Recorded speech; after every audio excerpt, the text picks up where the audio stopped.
तस्य ज्ञानाञ्जनाशलाकया चक्षुरुन्मिलितेन मे तस्मै श्रीगुरुवे नमः। नमो विष्णुपादाय कृष्णपश्चाद्भूतले श्रीमते नामिने नमो विष्णुपादाय कृष्णपश्चाद्भूतले श्रीमते भक्तिवेदांत स्वामीति नामिने नमस्ते सरस्वती देवी गौरवाणी प्रचारिणे निर्विशेषशून्यवादी पाश्चात्य देशतारिणे मूकं करोति वाचालं पंगुं लंघयते गिरिं यत्कृपातम् अहं वन्दे श्रीगुरुं दीनतारिणम्। सो कल जो सेशन हमने बीच में छोड़ा था आज उसको कंटिन्यू करते हैं। सब थोड़ा सा फ्रेश फील करें स्टार्ट। एक्चुअली मुझे ये लग रहा था कि बेशक महाराज अभी गायत्री कर रहे हैं और थोड़ा सा उनको ब्रेक चाहिए, लेकिन आप लोग तो और हम लोग तो सेम ही हो गए ना, तो हमें तो ब्रेक नहीं मिला। इसलिए मतलब रेडी है सब, कोई प्रॉब्लम तो नहीं है ना, कर सकते हैं। ओके सो कल आज हम थोड़ा जल्दी करेंगे क्योंकि हमें 8 श्लोक कंप्लीट करने हैं और हम सेकंड भी कल कंप्लीट नहीं कर पाए थे। तो उसमें से प्रजल्प हम कल अत्याहार हम कर रहे थे। अत्याहार हमने किया। अत्याहार प्रयासस्य प्रजल्पो नियमाग्रह जनसंघस्य लौल्यम च षड्भिर भक्ति विनश्यति के 6 ऐसी चीज़ें हैं जिनकी वजह से हमारी भक्ति का विनाश होता है। तो उनमें अत्याहार हमने कल किया था और उसके अलावा हमने प्रयास किया था। और इसके बाद थर्ड जो है वो है प्रजल्प। तो प्रजल्प करने से भी हमारी भक्ति का विनाश होता है। कैसे? एक्चुअली जलपान या जल्प जो होता है उसका मतलब होता है स्पीच, यानी एक दूसरे से बात करना। लेकिन प्रजल्प का मतलब होता है यूजलेस स्पीच, कि जो कुछ भी हम बोल रहे हैं उसका कोई अर्थ नहीं है, तो वो प्रजल्प कहलाता है। तो प्रजल्प से क्या होता है? प्रजल्प और वाचोवेगम हमने कल किया था, दोनों को कंपेयर भी कर सकते हैं। लेकिन वाचोवेगम जो है वो थोड़ी सी जेनरिक टर्म है। जेनरिक मतलब कि बॉडी से रिलेटेड है, लेकिन जब हम उसको प्रजल्प बोलते हैं तो हमारे आध्यात्मिक जीवन से रिलेट करता है। ये दोनों में डिफरेंस है। अदरवाइज वैसे अगर देखें तो दोनों एक ही बात है कि दोनों में हमें कृष्ण कथा कहनी है और हमें और कुछ नहीं बोलना। तो टाइप्स ऑफ प्रजल्प क्या क्या हो सकते हैं? यूजलेस टॉक्स मतलब कि जिसका कोई अर्थ नहीं है, ऐसी बातें करना। Talks to establish their own reputation, आधे से ज़्यादा टाइम हम निकाल देते हैं अपने आप को प्रतिष्ठा दिलाने के लिए, उसके बारे में अपना बखान करते रहते हैं, वो भी प्रजल्प है। या आर्ग्यूमेंट करते हैं, तर्क वितर्क करते हैं, उसको भी प्रजल्प कह सकते हैं। गॉसिप करते हैं, डिबेट्स करते हैं, दूसरों में दोष निकालते हैं, वो भी प्रजल्प है। या भक्तों की निंदा करते हैं, या न्यूज़पेपर पढ़ते हैं, नॉवेल्स पढ़ते हैं, वो भी प्रजल्प की ही कैटेगरी में आता है। क्यों? क्योंकि उनका हमारी भक्ति बढ़ाने में कोई रोल नहीं है, इसलिए। तो प्रजल्प डेंजरस है, यानी हमारी भक्ति के लिए बहुत खतरनाक है। और ये सब भी प्रजल्प हैं कि हम फेसबुक देख रहे हैं, व्हाट्सएप कर रहे हैं, तो ये भी प्रजल्प की कैटेगरी में आते हैं। तो हमें क्या करना चाहिए प्रजल्प को ख़त्म करने के लिए? सबसे अच्छी स्पीच क्या है? ग्लोरिफिकेशन ऑफ द लॉर्ड, भगवान के बारे में बोलना। अगर वो नहीं करते हैं तो प्लीजिंग स्पीच, यानी ऐसा बोलना जो दूसरों को अच्छा लगे। अगर वो भी नहीं कर रहे हैं तो ट्रूथफुल होना चाहिए, यानी सच बोलना, वो तीसरी कैटेगरी है। वो भी अगर हमसे नहीं हो पा रहा तो यूजलेस स्पीच हम करते हैं, यानी ऐसे ही कुछ भी बोलते हैं और रियलाइज़ ही नहीं करते कि उसको ऐसे ही बोलने में कितना टाइम हम वेस्ट कर रहे हैं। उसके बाद ब्लास्फेमस स्पीच का मतलब होता है एक दूसरे की बुराई करने के लिए हम किसी को फ़ोन करते हैं या किसी से बात करते हैं, तो कोई एक टॉपिक ले लेते हैं और उसके ऊपर पूरी बात करते रहते हैं, तो वो प्रजल्प है। तो ये जो लास्ट में दोनों चीज़ें हैं ना, यूजलेस स्पीच यानी ऐसे कुछ भी बोलना और निंदा करना, ये प्रजल्प की कैटेगरी में आते हैं। इसीलिए हमें क्या करना पड़ेगा कि अपनी जो स्पीच है, अपनी वाणी को ज़्यादा से ज़्यादा कृष्ण कथा में लगाना पड़ेगा, जिससे कि हम प्रजल्प से बच सकें। जितना हम कृष्ण कथा करेंगे, जितना हम भगवान को ग्लोरीफाई करेंगे, उतना ज़्यादा हम भी अटैच होंगे भगवान से और साथ साथ जो सुनने वाला है वो भी अटैच होगा। प्रजल्प में सबसे ज़्यादा जो डेंजरस है, सबसे ज़्यादा खतरनाक है, वो है हम जब भक्तों की निंदा करते हैं। तो चैतन्य चैतामृत मध्य लीला में बताया गया है कि जब हम एक वैष्णव की निंदा करते हैं तो वो 1000 टाइम्स मोर सिंफुल, एक आम आदमी की निंदा करने से 1000 गुना ज़्यादा बुरा है। वैसे तो किसी की भी निंदा नहीं करनी चाहिए, क्योंकि कभी ना कभी जाके वो बनेगा ही वैष्णव, तो किसी की भी निंदा नहीं करनी चाहिए। लेकिन जो वैष्णव बन चुके हैं उनकी हम निंदा करते हैं तो उसका बहुत ज़्यादा इफेक्ट होता है। तो ये इसमें अलग अलग ऑफेंसेस दिए हुए हैं कि प्रजल्प अगर हम करते हैं तो क्या होगा। और अगर भक्त प्रजल्प करते हैं तो उससे क्या होता है, उनकी जो स्पिरिचुअल एनर्जी है वो ख़त्म हो जाती है। आध्यात्मिकता में जो समय उन्हें निकालना था, समय लगाना था, वो सारा का सारा समय और एनर्जी हमारी प्रजल्प में चली गई, तो हमारा आध्यात्मिक प्रगति रुक गई। जैसे हमने प्रजल्प किया, आध्यात्मिक प्रगति 0। ये उसी तरह से है, इसमें श्री प्रभुपाद एक सिमिली देते हैं, जैसे कि हम आग जलाते जा रहे हैं और साथ साथ पानी डाल दें, तो फिर उस आग जलाने का कोई फ़ायदा नहीं, वो आग नहीं जलेगी। तो ऐसे फिर क्या लगेगा हमें कुछ टाइम बाद कि हम भक्ति में इतने समय से हैं और माला भी कर रहे हैं और सब कुछ कर रहे हैं, लेकिन हम भक्ति में आगे क्यों नहीं बढ़ रहे। तो हमें इंट्रोस्पेक्शन करना पड़ेगा, देखना पड़ेगा कि हमारी भक्ति में क्या कमी है, और वो कमी में से एक कमी है कि प्रजल्प हम करते हैं, उस वजह से हमारी भक्ति आगे नहीं बढ़ पा रही। तो जैसे कि एक्चुअली प्रजल्प जो है ना एक बीमारी की तरह है, हर जगह है ही है। तो अब अगर जैसे एक हॉस्पिटल है, हॉस्पिटल में कोई महामारी की वजह से बहुत सारे पेशेंट्स आ रहे हैं, तो उन पेशेंट्स में से जो कंपाउंडर है, क्योंकि वो पेशेंट से तो देखो डॉक्टर भी डील कर रहे हैं, सीनियर डॉक्टर भी डील कर रहे हैं, कंपाउंडर भी डील कर रहे हैं, नर्स भी डील कर रहे हैं, लेकिन जो नया नया कंपाउंडर आया है उसको सबसे ज़्यादा खतरा है बीमारी लगने का, क्योंकि उसको प्रिकॉशंस का नहीं पता, उसको ये नहीं पता कि कैसे मैं अपना ध्यान रखूँ, कैसे अपने आप को डिस्टेंस मेंटेन करके चलूँ। ऐसे ही भक्ति में आने के बाद में जब हम नए नए भक्त होते हैं तो हम प्रजल्प ज़्यादा करते हैं या वैष्णव निंदा ज़्यादा करते हैं, तो हमारे मतलब जर्म्स तो हर जगह हैं, यानी ये प्रजल्प करने की प्रवृत्ति तो हर जगह है ही, लेकिन जो एडवांस डॉक्टर है जो सर्जरी करने के लिए आता है उसको नहीं लगेगी महामारी, क्योंकि वो सिर्फ ऑपरेशन करने के लिए आया है। ऐसे जब हम सीनियर हो जाते हैं या हमें लगता है कि हम भक्ति में थोड़े से मैच्योर हो रहे हैं, तो प्रजल्प करने की टेंडेंसी अपने आप हमारी खत्म होने लग जाती है। लेकिन उससे पहले ये कंटेमिनेशन होने के चांसेस बहुत ज़्यादा होते हैं, बहुत जल्दी कंटेमिनेट हम हो सकते हैं, इसीलिए अपने आप को बचा के रखना बहुत ज़रूरी है, और उसके लिए अच्छी एसोसिएशन ज़रूरी है। जितना हम वरिष्ठ भक्तों की एसोसिएशन रखेंगे या जैसे रिट्रीट में हम जानेंगे सुनेंगे, उतनी ज़्यादा हमारे को इतनी स्वीकृति मिलती है और हमारे को पता लगता है कि हमारे अंदर क्या क्या कमियाँ हैं। इसलिए टाइम टू टाइम इंट्रोस्पेक्शन करना और एसोसिएशन अच्छी रखना बहुत ज़रूरी है। और मान लीजिए अगर प्रजल्प हम कर भी रहे हैं या हम सुनते हैं किसी के मुँह से, तो ये देखना चाहिए कि आप सुन के आए तो रियलाइज़ तो हमें हो जाता है कि हम ये प्रजल्प सुन के आए हैं और ये इसकी निंदा सुन के आए हैं, तो उसी टाइम में अपने आप को वापस उस टाइम तो डिमोटिवेट हो जाते हैं कि भक्ति का भी क्या फ़ायदा, यहाँ पे आके भी वही पॉलिटिक्स है, वैसे ही लोग बात करते हैं, वैसे ही कि वैसे है। तो उस समय हमें क्या करना चाहिए, अपना इंट्रोस्पेक्शन करना चाहिए कि मैंने सारा जो भौतिक संसार है उसको छोड़ा, भक्ति में आए। क्यों आए? क्योंकि कृष्ण कॉन्शियसनेस में आके भगवान का प्रेम उद्दत करना था, लेकिन यहाँ पे भी आके हम यही कर रहे हैं। तो जब हम अपना इंट्रोस्पेक्शन करते हैं और अपने आप को याद दिलाते हैं कि भक्ति में आने का हमारा मोटिव ये था, तो फिर हम उस प्रजल्प से बच सकते हैं। फिर वो प्रजल्प करने की बार बार हमारे अंदर इच्छा नहीं होगी और ना हम उसमें मतलब हमारा फोकस ही नहीं होगा वो, तो हम उससे छूट सकते हैं। इसीलिए ये याद रखना ज़रूरी है कि इस्कॉन और जो शुद्ध भक्त हैं, कृष्ण हैं, ये सब के सब जो हैं वो कल्पतरु की तरह हैं, कल्पतरु की तरह, यानी हम इस्कॉन में जाकर जो हम चाहते हैं, पाना चाहते हैं, वो हमें मिल जाएगा। अब ये हमारे ऊपर डिपेंड करता है हम किस लिए गए हैं। कई बार हम मंदिर जाते हैं सिर्फ दोष दर्शन के लिए जाते हैं, कई बार जाते हैं देव दर्शन के लिए जाते हैं, तो ये तो हमारी अपनी टेंडेंसी है ना। किसी भक्त को देख के हम ये भी कह सकते हैं कि इसने एप्पल का i7 खरीदा हुआ है, तो क्या फ़ायदा हुआ, भक्ति में रह के इतना महंगा फ़ोन की क्या ज़रूरत है, तो ये दोष दर्शन हो गया। तो ये मन में हमारे विकार आ जाते हैं जब हम अपने फोकस को भूल जाते हैं कि हम क्यों आए थे भक्ति में। तो इसीलिए इससे बचने के लिए हमें अब कॉन्स्टेंटली अपना इंट्रोस्पेक्शन करते रहना चाहिए। तो उपदेशामृत से हमें पता लगता है कि कैसे हम अपना इंट्रोस्पेक्शन करें। तो ये एक एक्टिविटी रखी थी, लेकिन अभी टाइम नहीं है। हम ये आपस में बात कर सकते हैं दो भक्त कि क्या हम प्रजल्प कभी करते हैं, और करते हैं तो क्या चीज़ है जो हमें मोटिवेट करती है प्रजल्प करने के लिए। नियमाग्रह बहुत इंपॉर्टेंट है। नियमाग्रह का मतलब होता है कि कुछ नियमों को एक्सेप्ट करना या रिजेक्ट करना, रूल्स को। दो चीज़ें होती हैं, एक होता है रूल, एक होता है प्रिंसिपल।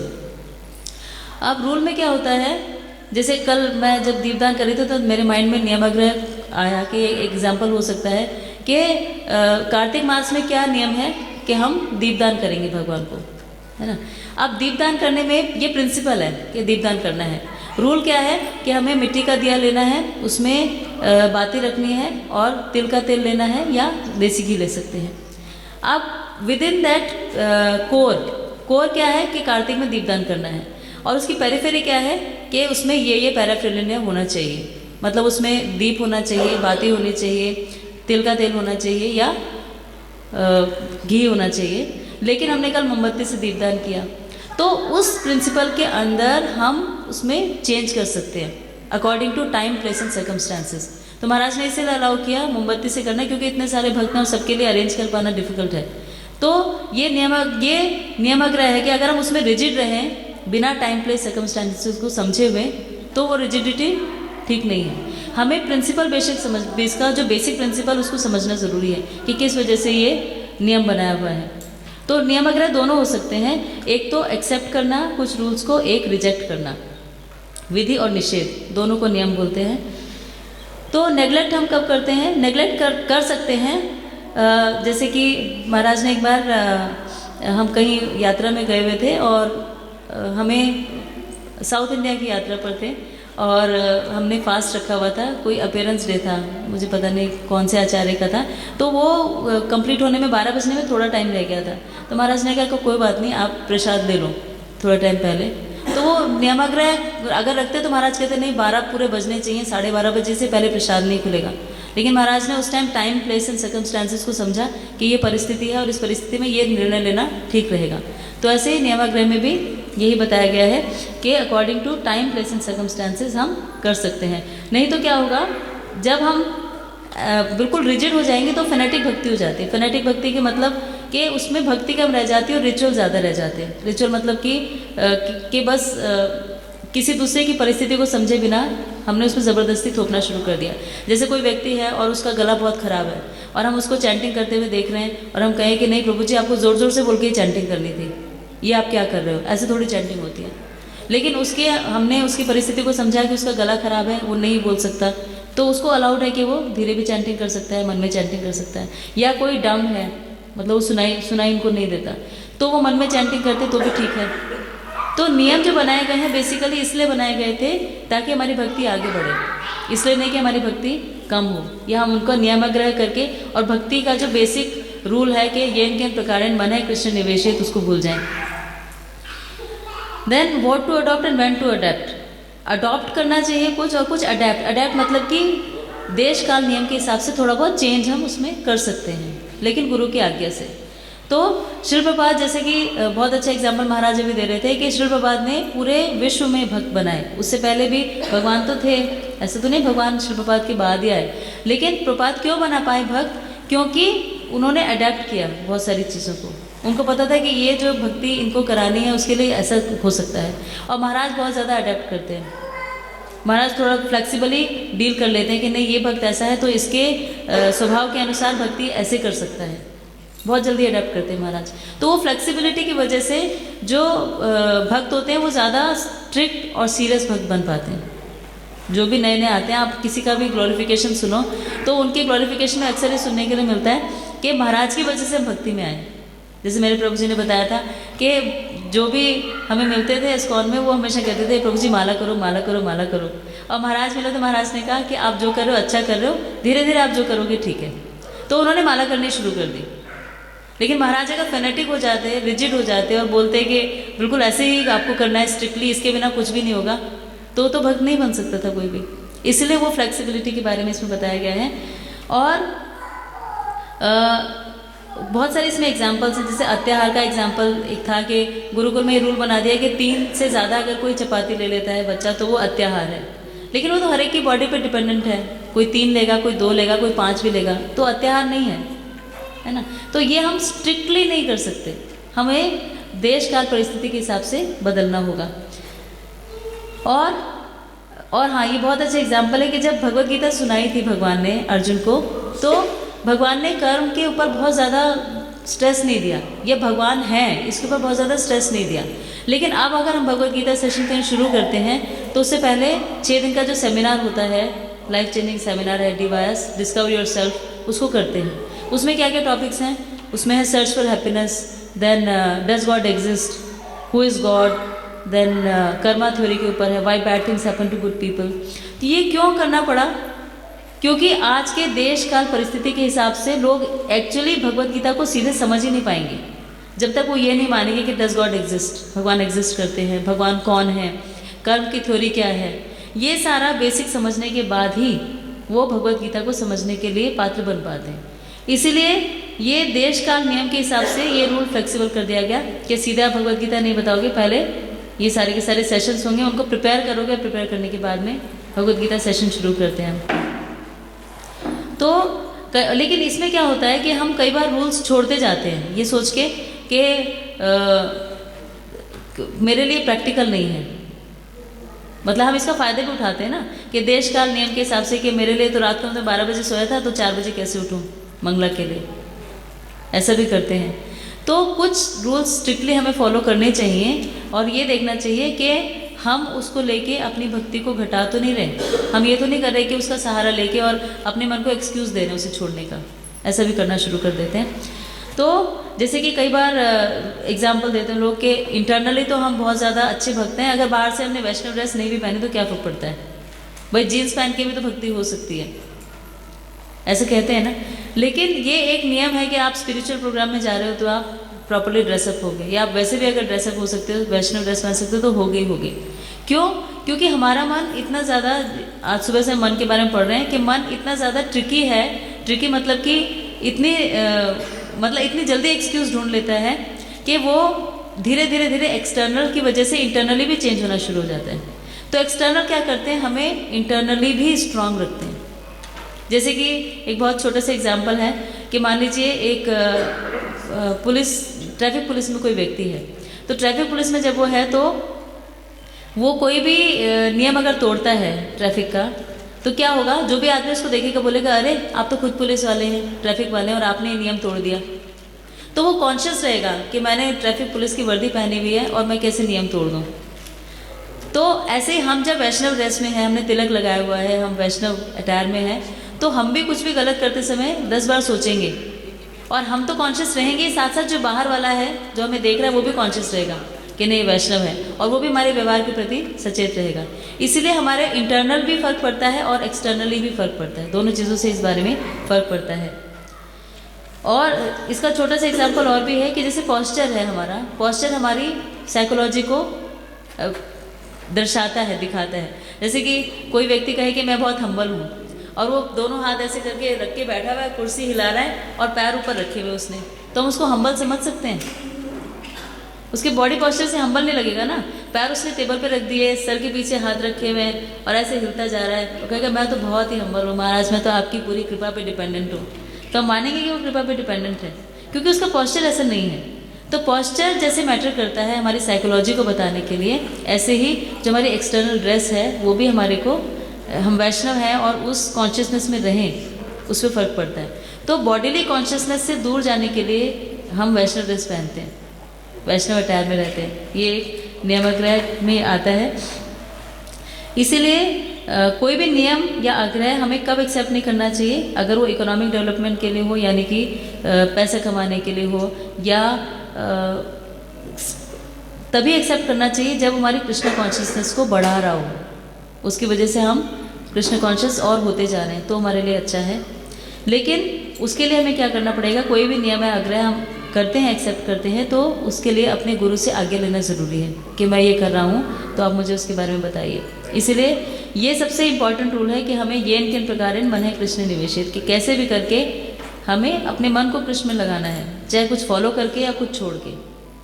तो अगर ऐसा हम कर पा रहे हैं तो फिर हम एक्चुअली भक्ति में प्रगति कर रहे हैं, रूल को फॉलो कर रहे हैं कि स्मृते सततम विष्णु विस्मृते न जातुचित सर्वे विधि निषेध से एतयो किंकरा।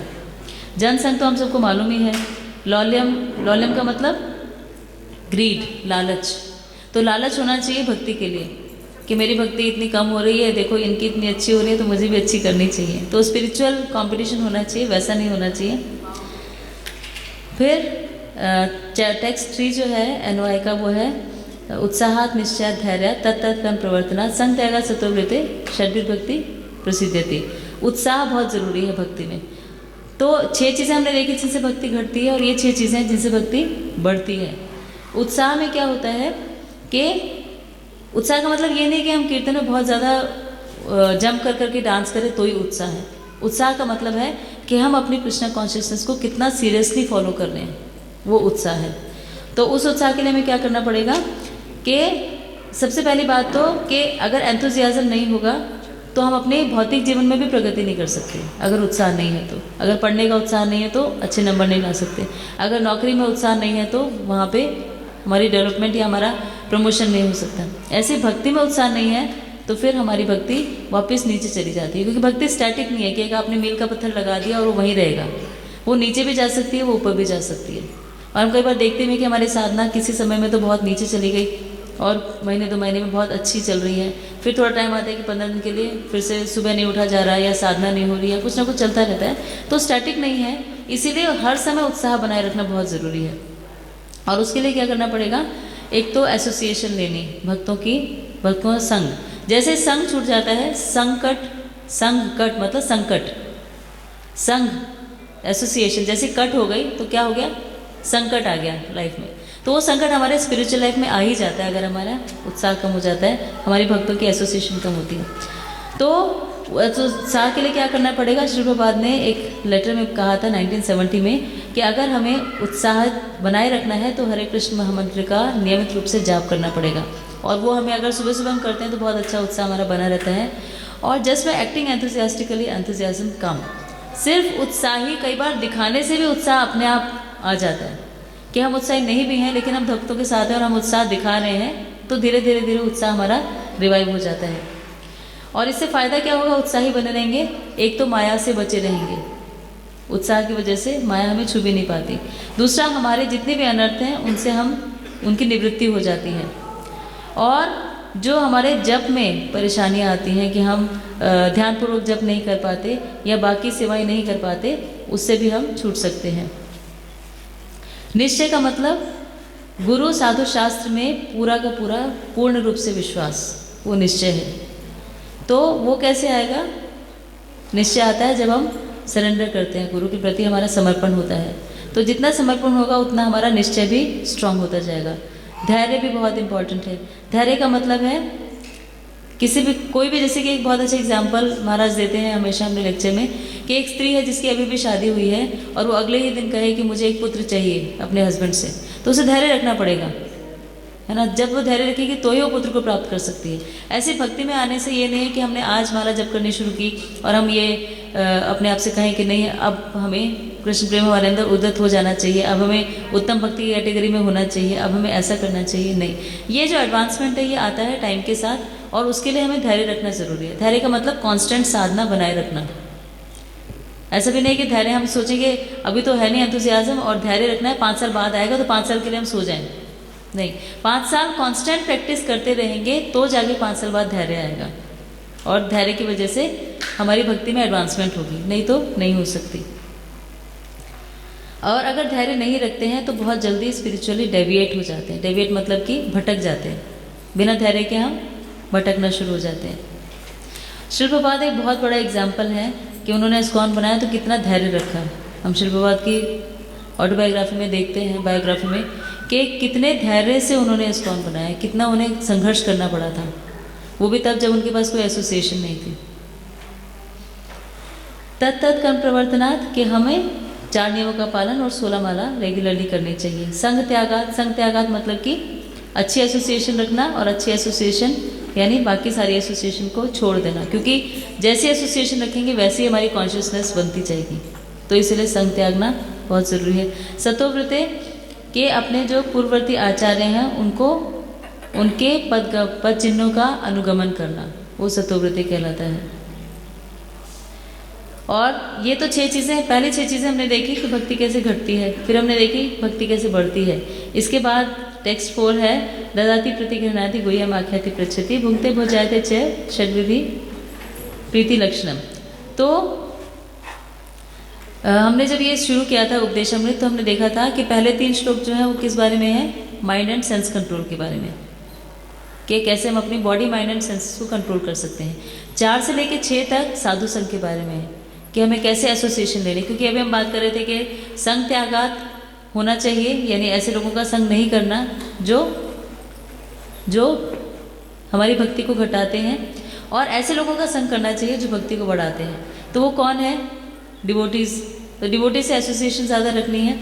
अब जब ज़्यादा एसोसिएशन रखनी है तो एसोसिएशन कैसे होगी, किसी से भी हमें एसोसिएशन रखनी है तो हम क्या करते हैं, मान लो हमें बिजनेस ही बढ़ाना है, भक्ति की बात छोड़ देते हैं। अगर हमें किसी के साथ बिजनेस बढ़ाना है तो हम क्या करते हैं, उसके साथ संग करते हैं कि उसको हम डिनर पे इनवाइट करेंगे, उसको कहेंगे कि आप हमारे घर आइए, और उससे फिर पर्सनल बातचीत करेंगे, और फिर धीरे धीरे उससे रिलेशनशिप डेवलप करेंगे, और फिर हमारा बिजनेस स्ट्रांग हो जाएगा। ऐसे ही भक्ति की अगर हम बात करें तो भक्ति में भी यही 6 चीज़ें हैं। ददाति, प्रतिगृह्णाति, गुह्यम आख्याति, पृच्छति, भुंक्ते भुजायते च षड्विधि प्रीति लक्षणम। और इस्कॉन को एस्टेब्लिश करने का भी यही पर्पस था। शिल प्रभुपाद ने इस्कॉन इसीलिए बनाया था कि हम एसोसिएशन कहाँ से लें। हमने through mind and sense control तो कर लिया कि हम बाहर वाले लोगों से छूट गए, क्योंकि संघ त्यागात बोला तो जो मटेरियल लोग हैं, जो भौतिक लोग हैं, उनसे तो संघ छूट गया। लेकिन एक चीज़ अगर माइनस कर दी तो उससे एक बड़ी चीज़ हमें प्लस करनी पड़ेगी, नहीं तो क्या होगा, लोग फ्रस्ट्रेट हो जाएंगे कि ये तो छूट ही गया लेकिन नया कुछ मिला ही नहीं, ऐसा हो जाएगा ना। तो इसी की वजह से शिल प्रभुपाद ने इस्कॉन की स्थापना की थी। और इस्कॉन के जो चार्टर में लिखा हुआ है कि क्या क्या पर्पस थे इस्कॉन के स्थापित करने के, उसमें एक पर्पस है कि हमें अच्छी एसोसिएशन मिलनी चाहिए। तो एसोसिएशन में क्या था, जैसे कोई भी अगर हम अगर चाहे एनिमल्स को देख लें या ह्यूमन बींग्स को देख लें, हर एक को एसोसिएशन चाहिए अपने अपने, हर एक को अपने समूह में रहना अच्छा लगता है, एक सोशल सर्कल अच्छा लगता है। तो ऐसे ही अगर हम ह्यूमन सोसाइटी में हैं, यानी कि मनुष्य हैं, तो मनुष्यों को अगर भक्ति में आगे बढ़ना है तो उन्हें भक्तों की एसोसिएशन लेनी ही पड़ेगी ताकि वो और कृष्ण कॉन्शियस हो सकें। तो एसोसिएशन लेने के लिए क्या करना पड़ेगा, 6 एक्सचेंजेस क्या क्या हैं, ABCD, association, bonding, charity and diet. Association लेनी पड़ेगी, बॉन्डिंग मतलब उनके साथ रिलेशनशिप स्ट्रॉन्ग करना पड़ेगा, चैरिटी यानी उन्हें कुछ दान देना, उनसे कुछ दान ग्रहण करना, और डाइट यानी उन्हें भोजन के लिए आमंत्रित करना और उनके यहाँ पे भोजन के लिए जाना। तो महाराज का एक बड़ा अच्छा वो है, आइए खाइए पाइए। तो महाराज हमेशा बहुत ईगर रहते हैं कि वो ज़्यादा से ज़्यादा गुरु महाराज के सर्व कर सकें डिवोटीज को, बहुत ज़्यादा। अगर आप जाएंगे महाराज के आश्रम में तो हमेशा रेडी प्रसाद के लिए और चीज़ों के लिए, बहुत बहुत अच्छी बॉन्डिंग और पर्सनल एसोसिएशन मिलती है। तो इसलिए क्या करना पड़ेगा कि, और जैसी हमारी संगति होगी वैसी ही हमारी डिज़ायर्स बन जाती हैं।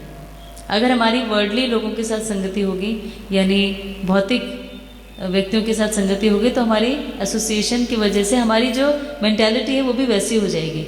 वो हमें, क्योंकि वही बात करेंगे वो कि ये शेयर मार्केट में ऐसे चल रहा है, पॉलिटिक्स में ऐसा हो रहा है, वहाँ पे ये हुआ है, यहाँ सेल लगी है, तो हमारा माइंड भी वहीं के वहीं चला जाएगा। इसलिए उस एसोसिएशन से बचना पड़ेगा। और प्रैक्टिकल वेज क्या है, डिस्ट्रीब्यूटिंग द होली नेम। ददाती का मतलब भगवान के नाम को एक दूसरे को हम देते हैं। और वैसे अगर हम इसको अपने फाइनेंशियल टर्म्स में देखें तो at least 50% of our income should be spend in Krishna consciousness. कम से कम 50% हमारी जो इनकम है उसका 50% भाग भगवान के लिए यूज़ होना चाहिए। एटलीस्ट तो नहीं, एटलीस्ट तो 3% तो होना ही चाहिए, 3 to 5%। प्रतिगृह्णाति कि ट्रांसेंडेंटल गिफ्ट देना और लेना, उससे भी हमारी बॉन्डिंग स्ट्रांग होती है। वही हम आख्याति पृच्छति, यानी हमें अगर कोई प्रॉब्लम हो रही है भक्ति से रिलेटेड या अपने जीवन में जिसकी वजह से हमारी साधना अच्छी नहीं चल रही, तो भी उसके लिए हमें भक्तों से ही पूछना होगा। क्योंकि अगर हमने किसी बाहर वाले व्यक्ति से पूछा तो वो हमें सही सलाह नहीं देगा, क्योंकि वो जानते ही नहीं कि सही सलाह है क्या। तो इसलिए आप उससे बोलोगे तो कहेगा कि तेरी सारी प्रॉब्लम इसीलिए आ रही है ना कि तुम रिट्रीट में चले गए थे 3 दिन के लिए घर छोड़ के, ये सारी चीज़ें ठीक हैं, बाद में करना, पहले घर देख लो, वो यही सलाह देंगे। और जो भक्तों का वो सलाह देगा कि नहीं आप रिट्रीट में गए थे तो चाहे कम टाइम के लिए जाते लेकिन अपनी फैमिली को साथ ले जाते, तो उनको भी एसोसिएशन मिलती, वो भी भक्त बनते। तो इसीलिए हमारे जो आदान प्रदान है विचारों का, वो हमें ऐसे व्यक्ति से ही करना चाहिए जो हमें सही सलाह दे, और वो भक्ति हो सकते हैं। क्यों? क्योंकि उनको वो ज्ञान है। या हम अपने गुरु महाराज से पूछ सकते हैं, क्योंकि उन्होंने तत्व के दर्शन किए हैं, वो हर सिचुएशन को बहुत जल्दी एनालाइज कर लेते हैं, समझ लेते हैं। जैसे एक बार एक माता जी ने ऐसी क्लास में बोला कि मैं तो बहुत चाहती हूँ कि मैं दीक्षा ले लूँ, लेकिन मेरे हस्बैंड नहीं लेने देते, और हस्बैंड भी उनके वहीं बैठे रहते। तो महाराज ने बोला कि एक्चुअली वो आपको अपनी अथॉरिटी से बाहर नहीं निकलने देना चाहते। जनरली लेडीज़ के साथ ये होता है कि हस्बैंड्स को ये डर रहता है कि अगर ले ली इनिशिएशन तो फिर वो महाराज की बात सुनेंगी, हमारी बात नहीं सुनेंगी। तो एक अथॉरिटी उन्हें लगती है कि वो अथॉरिटी अगर कोई और आ गई, अभी तक हमारी मेल ईगो थी और हमें लग रहा था कि हमें जो बोल रहे हैं वो सही है और हमारी बात सुनेंगी, तो वो मेल अथॉरिटी बहुत जल्दी अफेक्ट होती है। इसलिए ज़्यादातर लेडीज़ को ही प्रॉब्लम आती है माता जी को कि वो दीक्षा नहीं ले पाती, या उनके हस्बैंड मना कर देते हैं कि ठीक है क्लास में जाना ठीक है, लेकिन ये दीक्षा विक्षा मत ले लेना। जनरली ऐसे सुनने में आता है, प्रैक्टिकल एग्जाम्पल्स हैं। तो with whom not to associate, किसके साथ एसोसिएट नहीं करना चाहिए, संग नहीं करना चाहिए, मायावादी के साथ और जो इनका भगवान में विश्वास नहीं है उनके साथ, और उनको अपने मन की बात कभी भी नहीं बतानी चाहिए। एक्चुअली एसोसिएशन का मतलब होता है कि हम किसके साथ कितना अंतरंग संबंध रखते हैं या किसके साथ हमारा माइंड कितना मैच करता है, उसका फिजिकल उससे कोई रिलेशन नहीं है। फिजिकल एसोसिएशन तो रखनी ही पड़ेगी कि हमारे रिलेटिव्स भी हैं और वो कुछ भी करते हैं तो हमें जाना ही पड़ेगा। अगर वो जागरण भी करा रहे हैं तो मना नहीं कर सकते क्योंकि वो कृष्ण कॉन्शियस नहीं, हम ही हैं, जाना तो पड़ेगा ही। तो वो एसोसिएशन नहीं है क्योंकि हम फॉर्मेलिटी के लिए जा रहे हैं, है ना, वहाँ हमारे मन की बात हम नहीं कर रहे हैं उनसे। लेकिन जो डिवोटीज हैं उनके साथ हमारे एक अंतरंग संबंध है, उनसे मन की बात कर रहे हैं, इसीलिए वो एसोसिएशन है। तो एसोसिएशन वो होती है जिसका हमारे माइंड पे कोई ना कोई इम्पैक्ट आ रहा है, उसकी बात को लेके हम चिंतन करते जा रहे हैं। जैसे एक बार एक भक्त थे और वो दो ब्रह्मचारी थे और वो नदी पार कर रहे थे, तो एक स्त्री वहाँ पर थी और वो भी नदी पार करना चाहती थी। तो एक ब्रह्मचारी ने उनको अपने कंधे पर बैठाया और नदी पार करा दी और वो उतार के और चले गए।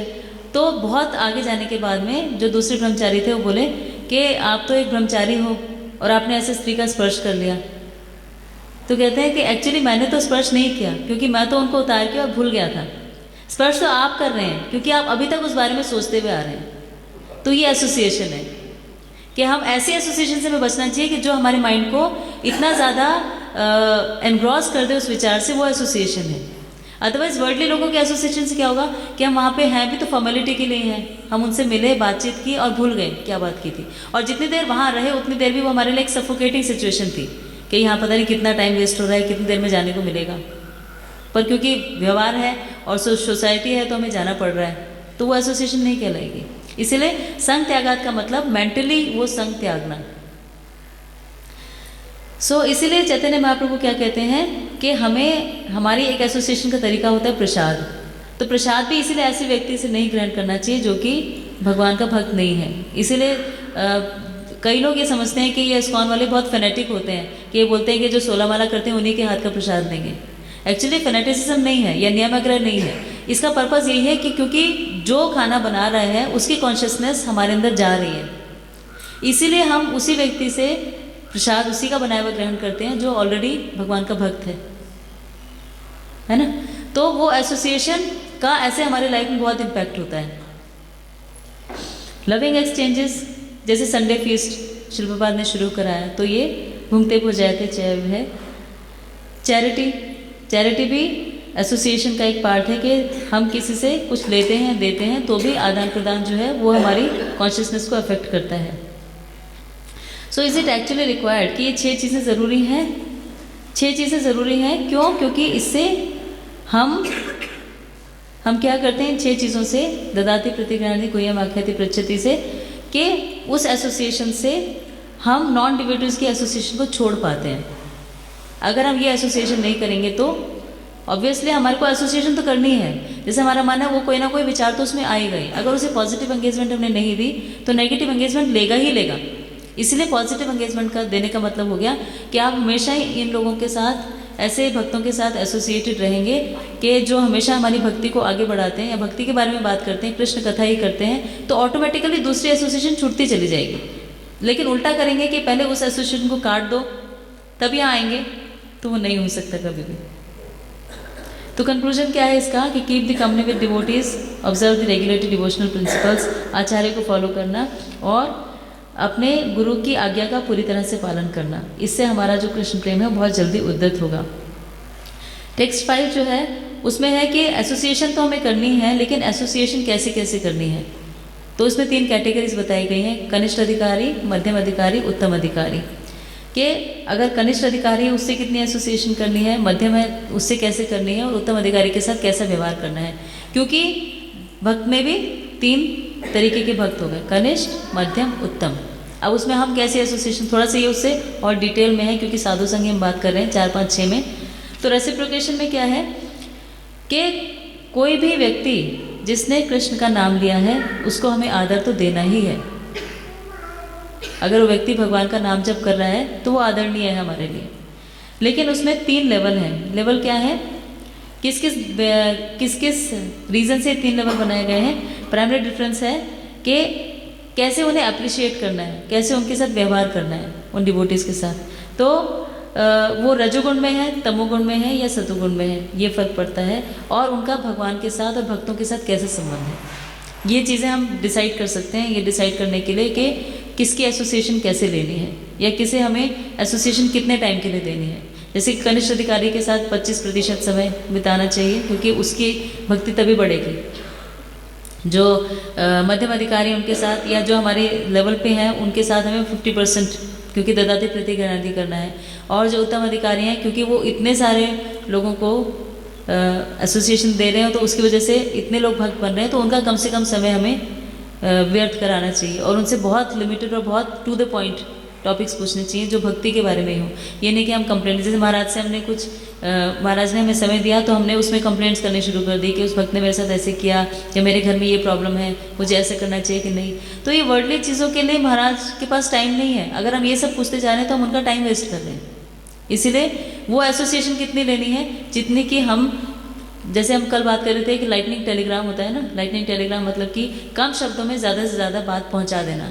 ऐसे ही वो भी जब हम महाराज के पास जाएं तो एक डायरी लिख के जाएं, उसमें लिखे हुए कि महाराज ये प्रश्न थे जो पिछले 6 महीने में मेरे माइंड में आए, तो ये प्रश्न का उत्तर मुझे आप दे दीजिए, और साथ साथ नोट करते जाइए वो पॉइंट्स, क्योंकि महाराज बहुत ही क्रिस्प तरीके से और बहुत बड़ी बात बता देते हैं एक कैप्सूल में डाल के। तो वो हमने 5 मिनट की जो एसोसिएशन है वो 6 महीने का टाइम का पूरा कर देगी। जैसे स्वर्ग के जो 6 महीने और यहाँ का 1 दिन बराबर है ना, ऐसे महाराज की 1 दिन की एसोसिएशन हमारे 6 महीने को कवर अप कर देगी।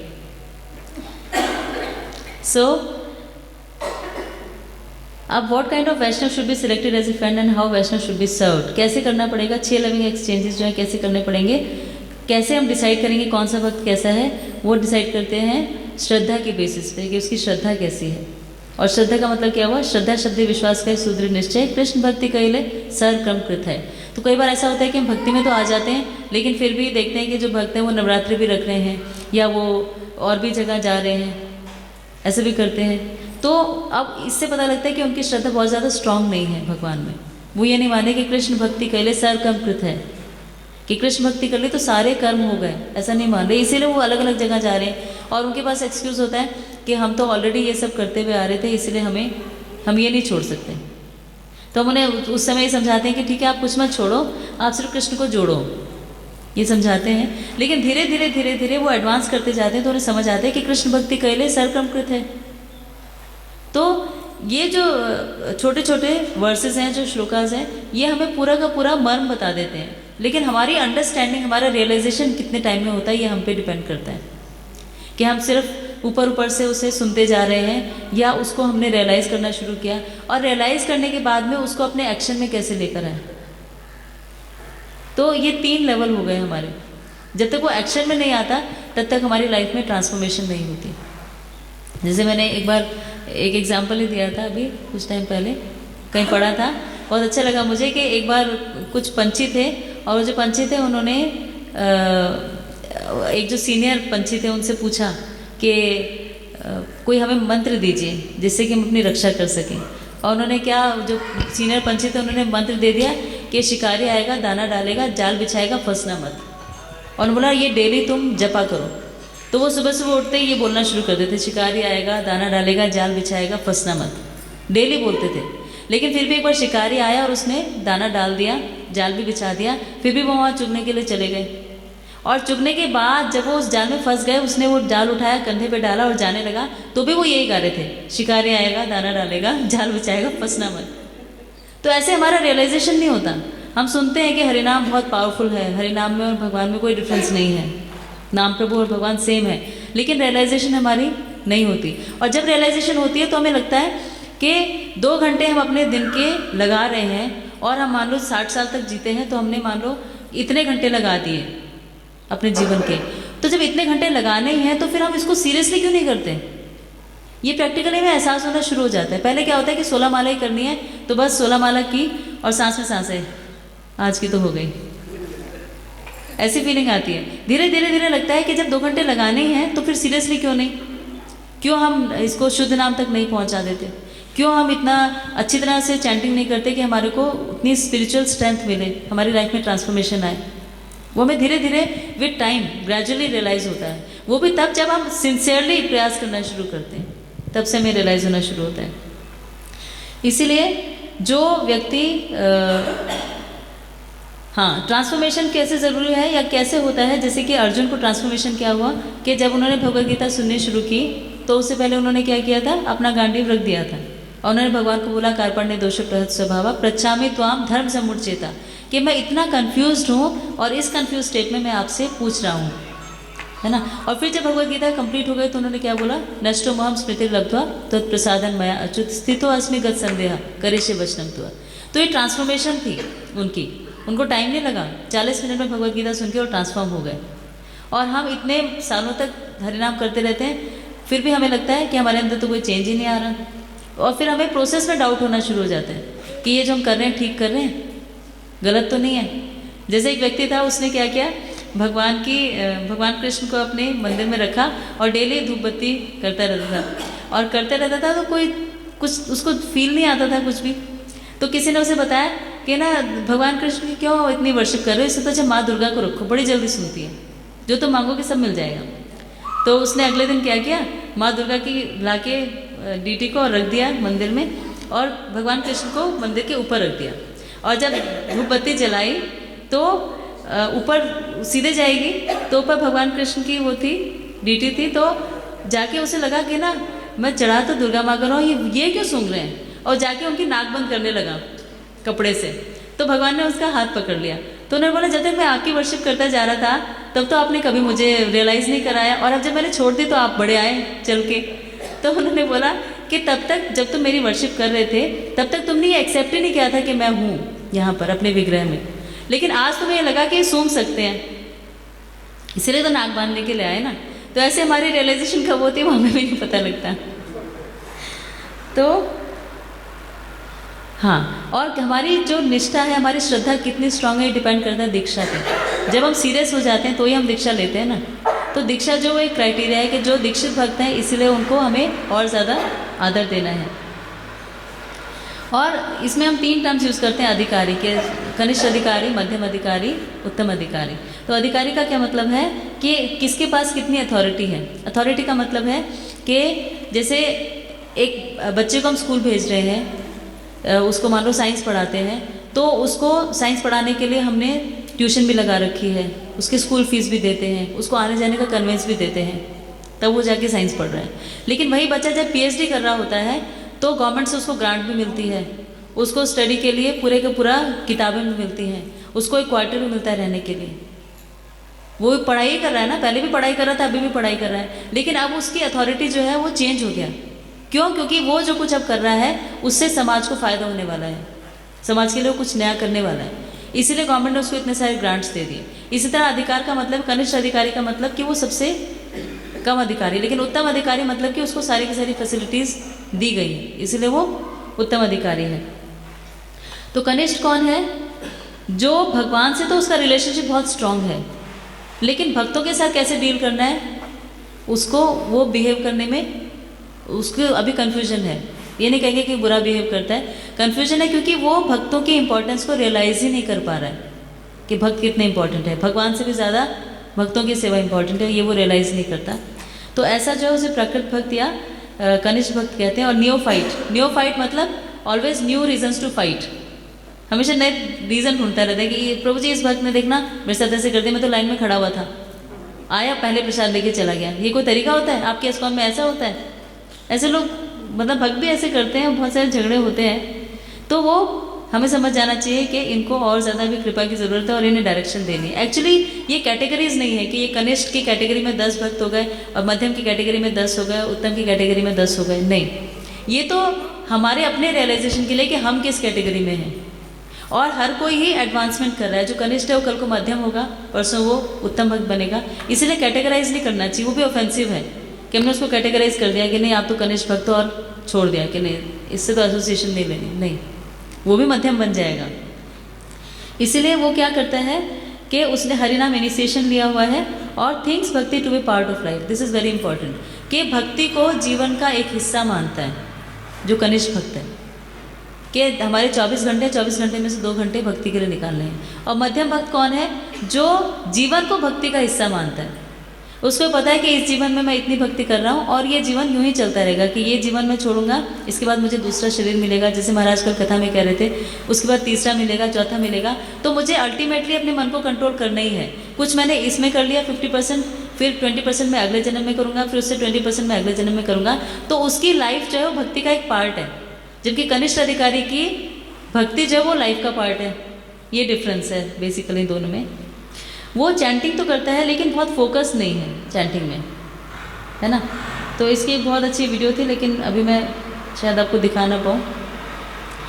तो कनिष्ठ अधिकारी क्या करता है कि वो धाम में भी जाएगा तो उसका मूड क्या रहेगा कि मैं यहाँ पे आया हूँ तो मैं गिरिराज परिक्रमा कर रहा हूँ। क्लास करने में उसको इंटरेस्ट नहीं होगा। उसको इंटरेस्ट होगा कि आज 30 तारीख है और आज मैं अगर 108 दीपक जलाता हूँ तो कार्तिक मंथ का पूरा एक दिन में हो जाएगा। तो ये सब करने में ज़्यादा इंटरेस्ट रहेगा, बजाय सुनने में, ये सोचने में कि एसोसिएशन इतनी जो मिल रही है हमें यहाँ पर, उससे बढ़कर कुछ नहीं हो सकता। तो अगर हम गिरिराज परिक्रमा अगली बार भी आके कर सकते हैं, लेकिन महाराज की एसोसिएशन है, भक्तों की एसोसिएशन तो नहीं मिलेगी। तो ये थोड़ा सा डिफरेंस आ जाता है। और वो मैटर के बियॉन्ड बहुत कम देख पाता है, मतलब फोकस नहीं होता, और भौतिक आसक्तियाँ उसकी अभी भी बनी हुई होती हैं, और भक्तों के साथ उसकी एसोसिएशन बहुत स्ट्रांग नहीं होती, क्योंकि उसे लगता है भगवान, मेरी दीक्षा हो गई और अब मेरा भगवान से डायरेक्ट संबंध हो गया, मेरा गुरु से संबंध हो गया, तो जो मुझे यहाँ तक लाए थे उनसे क्या फ़ायदा, उनसे तो काम निकल गया। ऐसा भी हमारी मेंटली एक साइकोलॉजिकल कई बार ऐसा होता है, देखते हैं। मध्यम अधिकारी कौन है?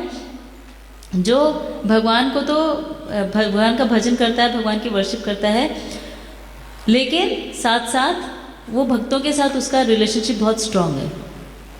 वो हर समय भक्तों की सेवा करने में तत्पर रहता है।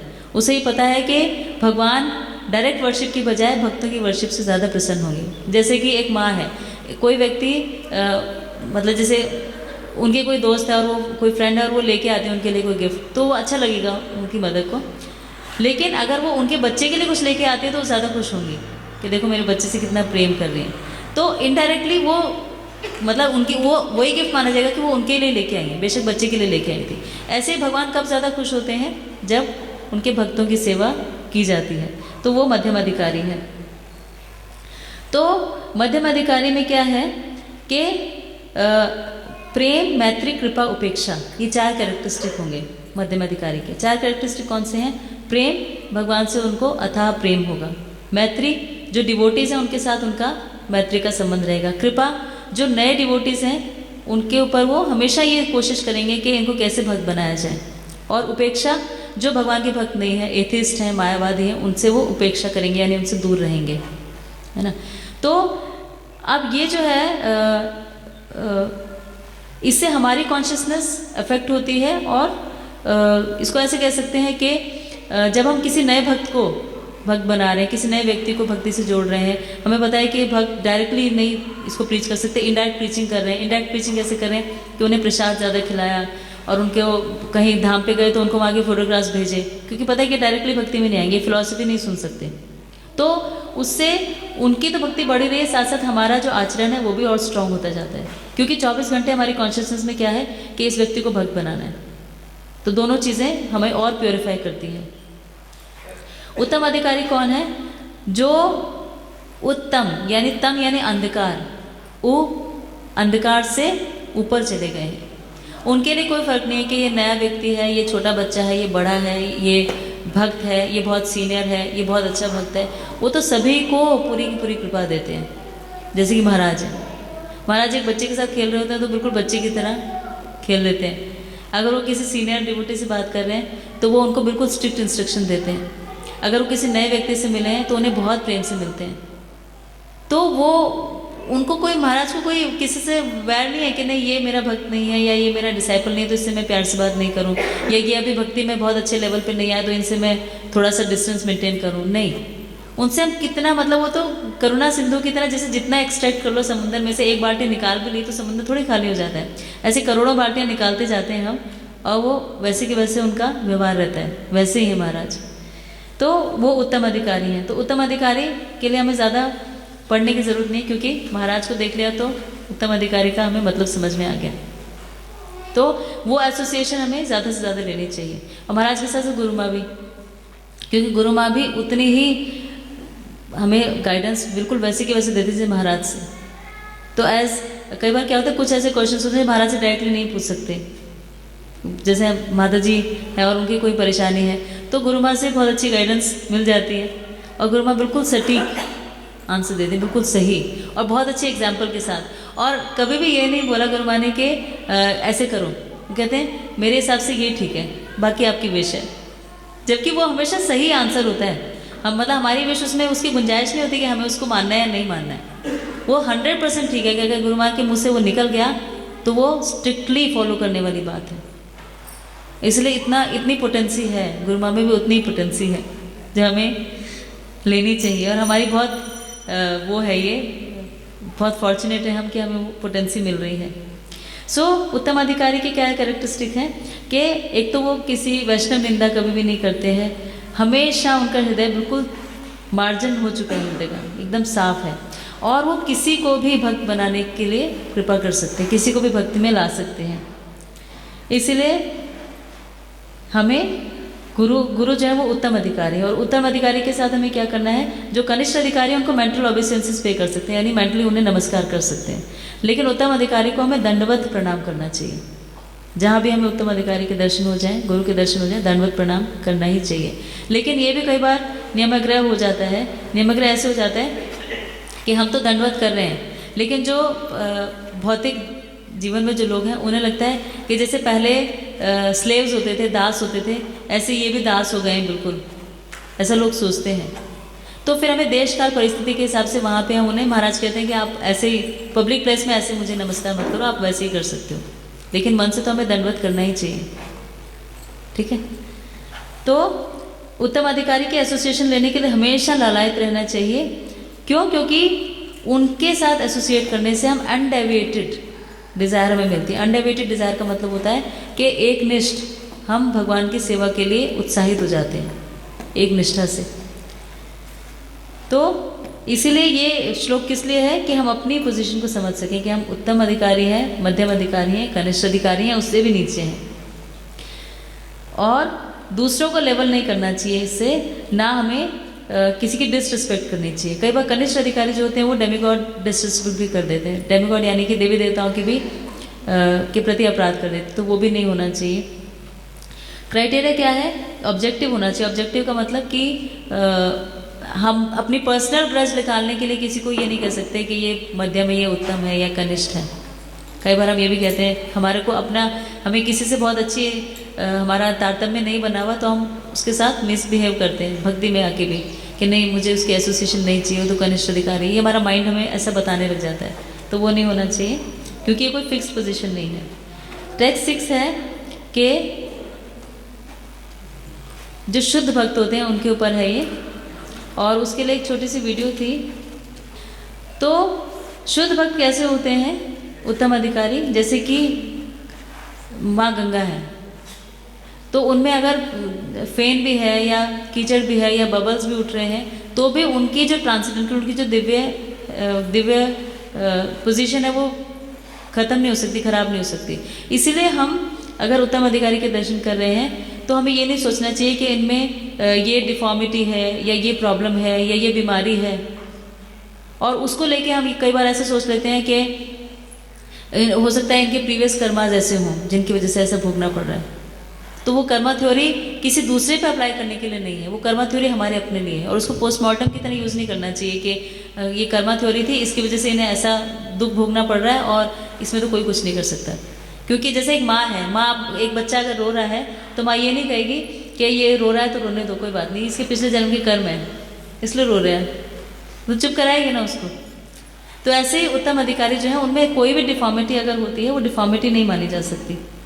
तो इसका एक बहुत सुंदर, इसको हम एक वीडियो फॉर्म में देखते हैं, उससे हमें बहुत जल्दी समझ में आ जाएगा ये श्लोक, इसको एक्सप्लेन नहीं करना पड़ेगा।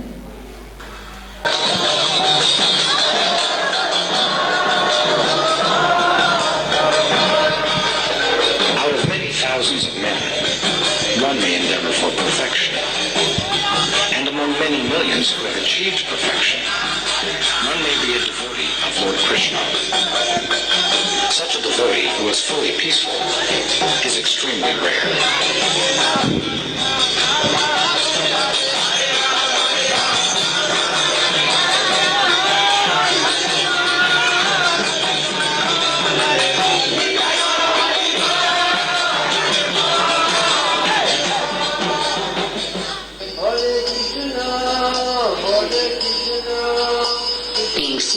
rooted in his original Krishna conscious position.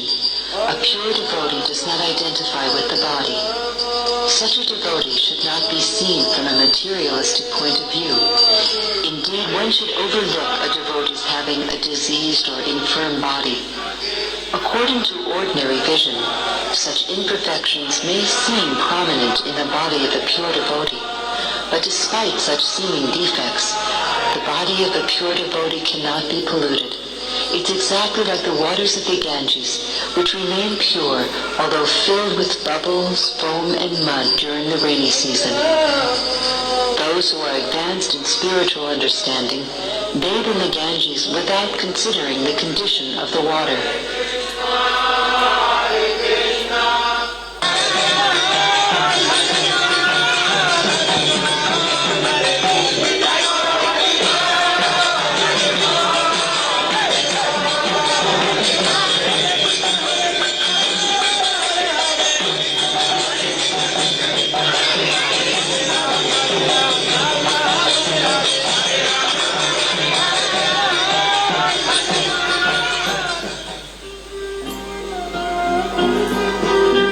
Since we cannot visually experience the presence of the Supersoul, out of his immense compassion, the Supersoul appears before us as a pure devotee, the spiritual master.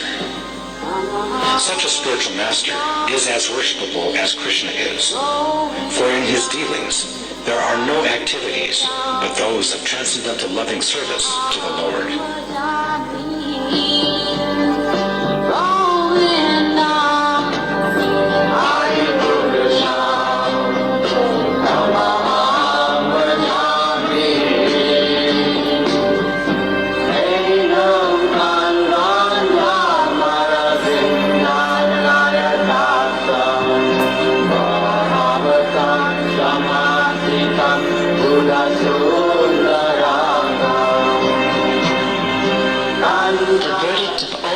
Scriptures is that by even a moment's association with a pure devotee, one can attain all success. That moment is human society's greatest treasure. Seeing the spiritual master with devotion and reverence is the perfection of one's eyesight. Touching his lotus feet is the perfection of the sense of touch. And glorifying his qualities is the tongue's real activity.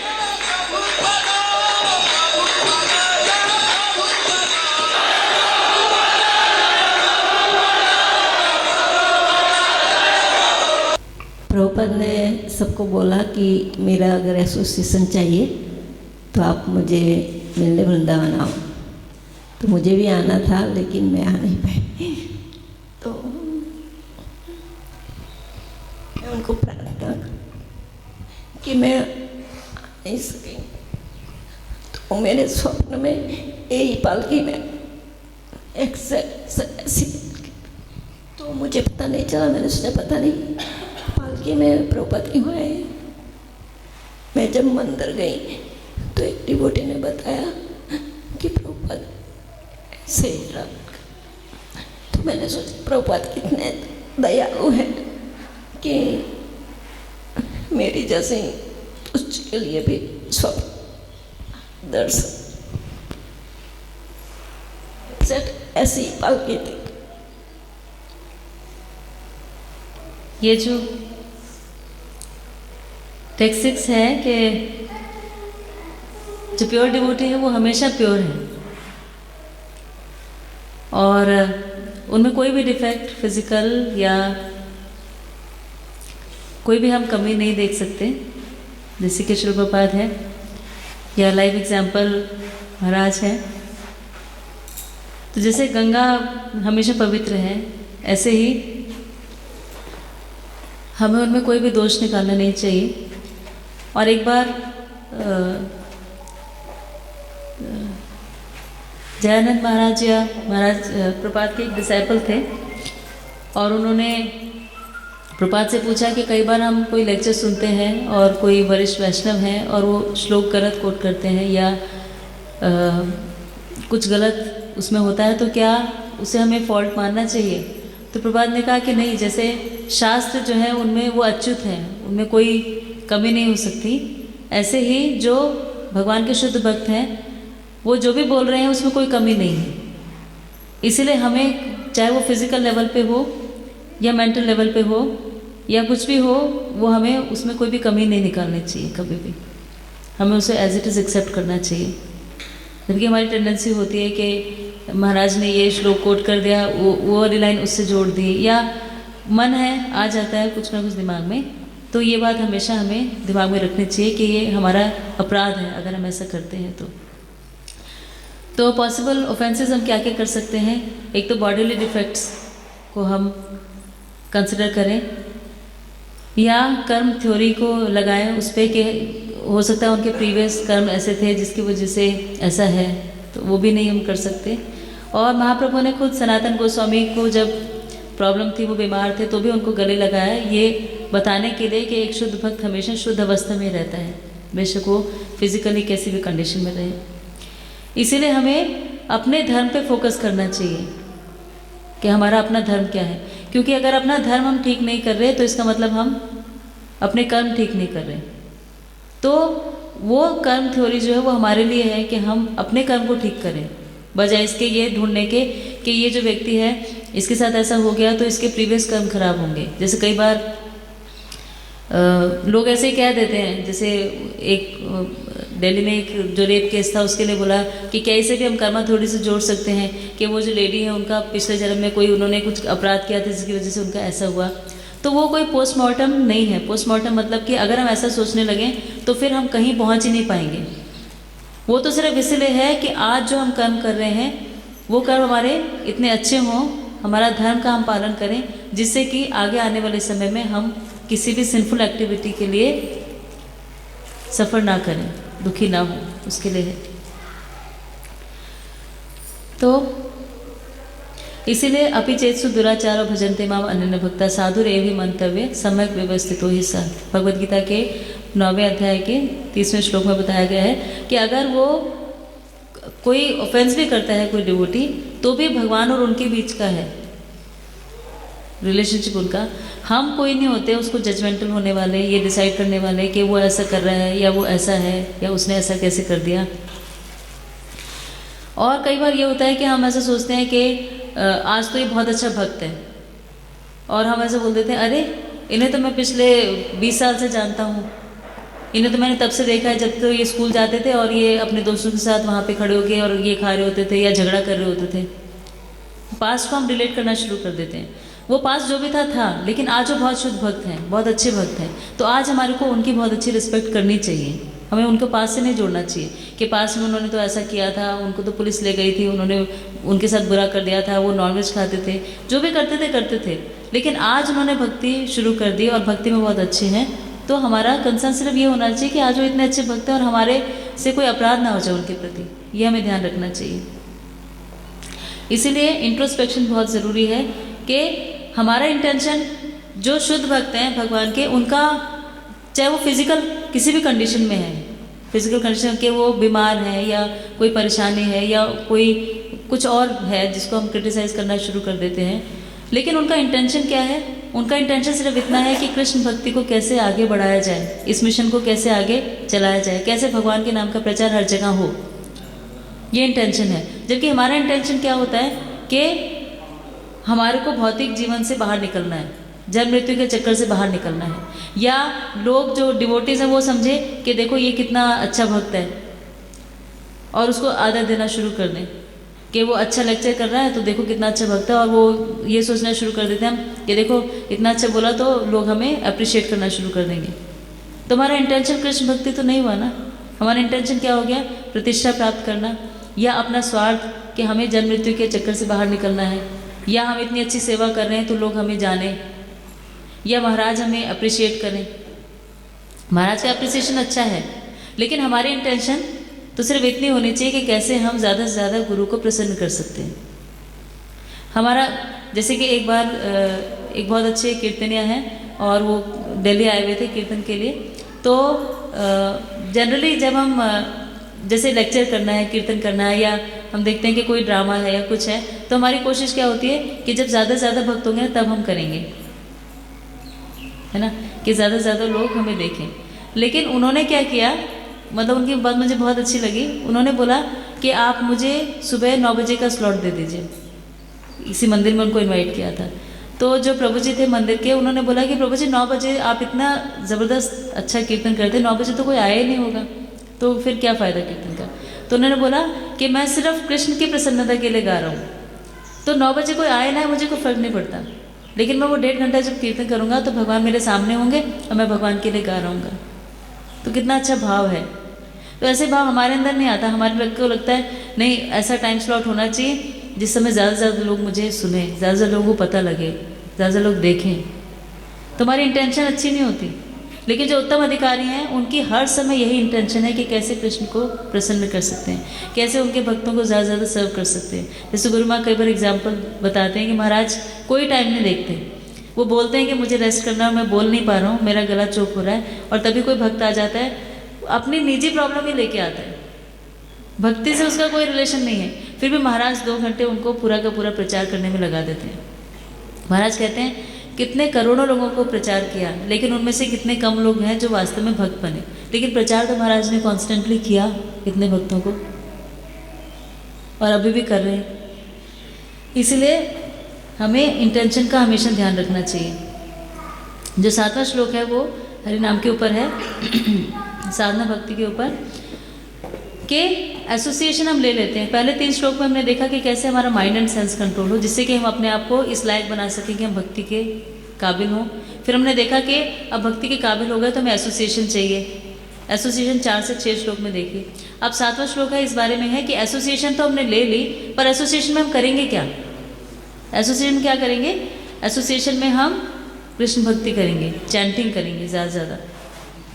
तो भगवान से related जो भी चीज़ें हैं बहुत अच्छी हैं, हमारे लिए बहुत प्योरीफाइंग है। तो दिया यानी भगवान, भगवान के भक्त, भगवान का धाम, भगवान से जुड़ी सारी बातें, भगवान का नाम, सब कुछ बहुत प्योरीफाइंग है।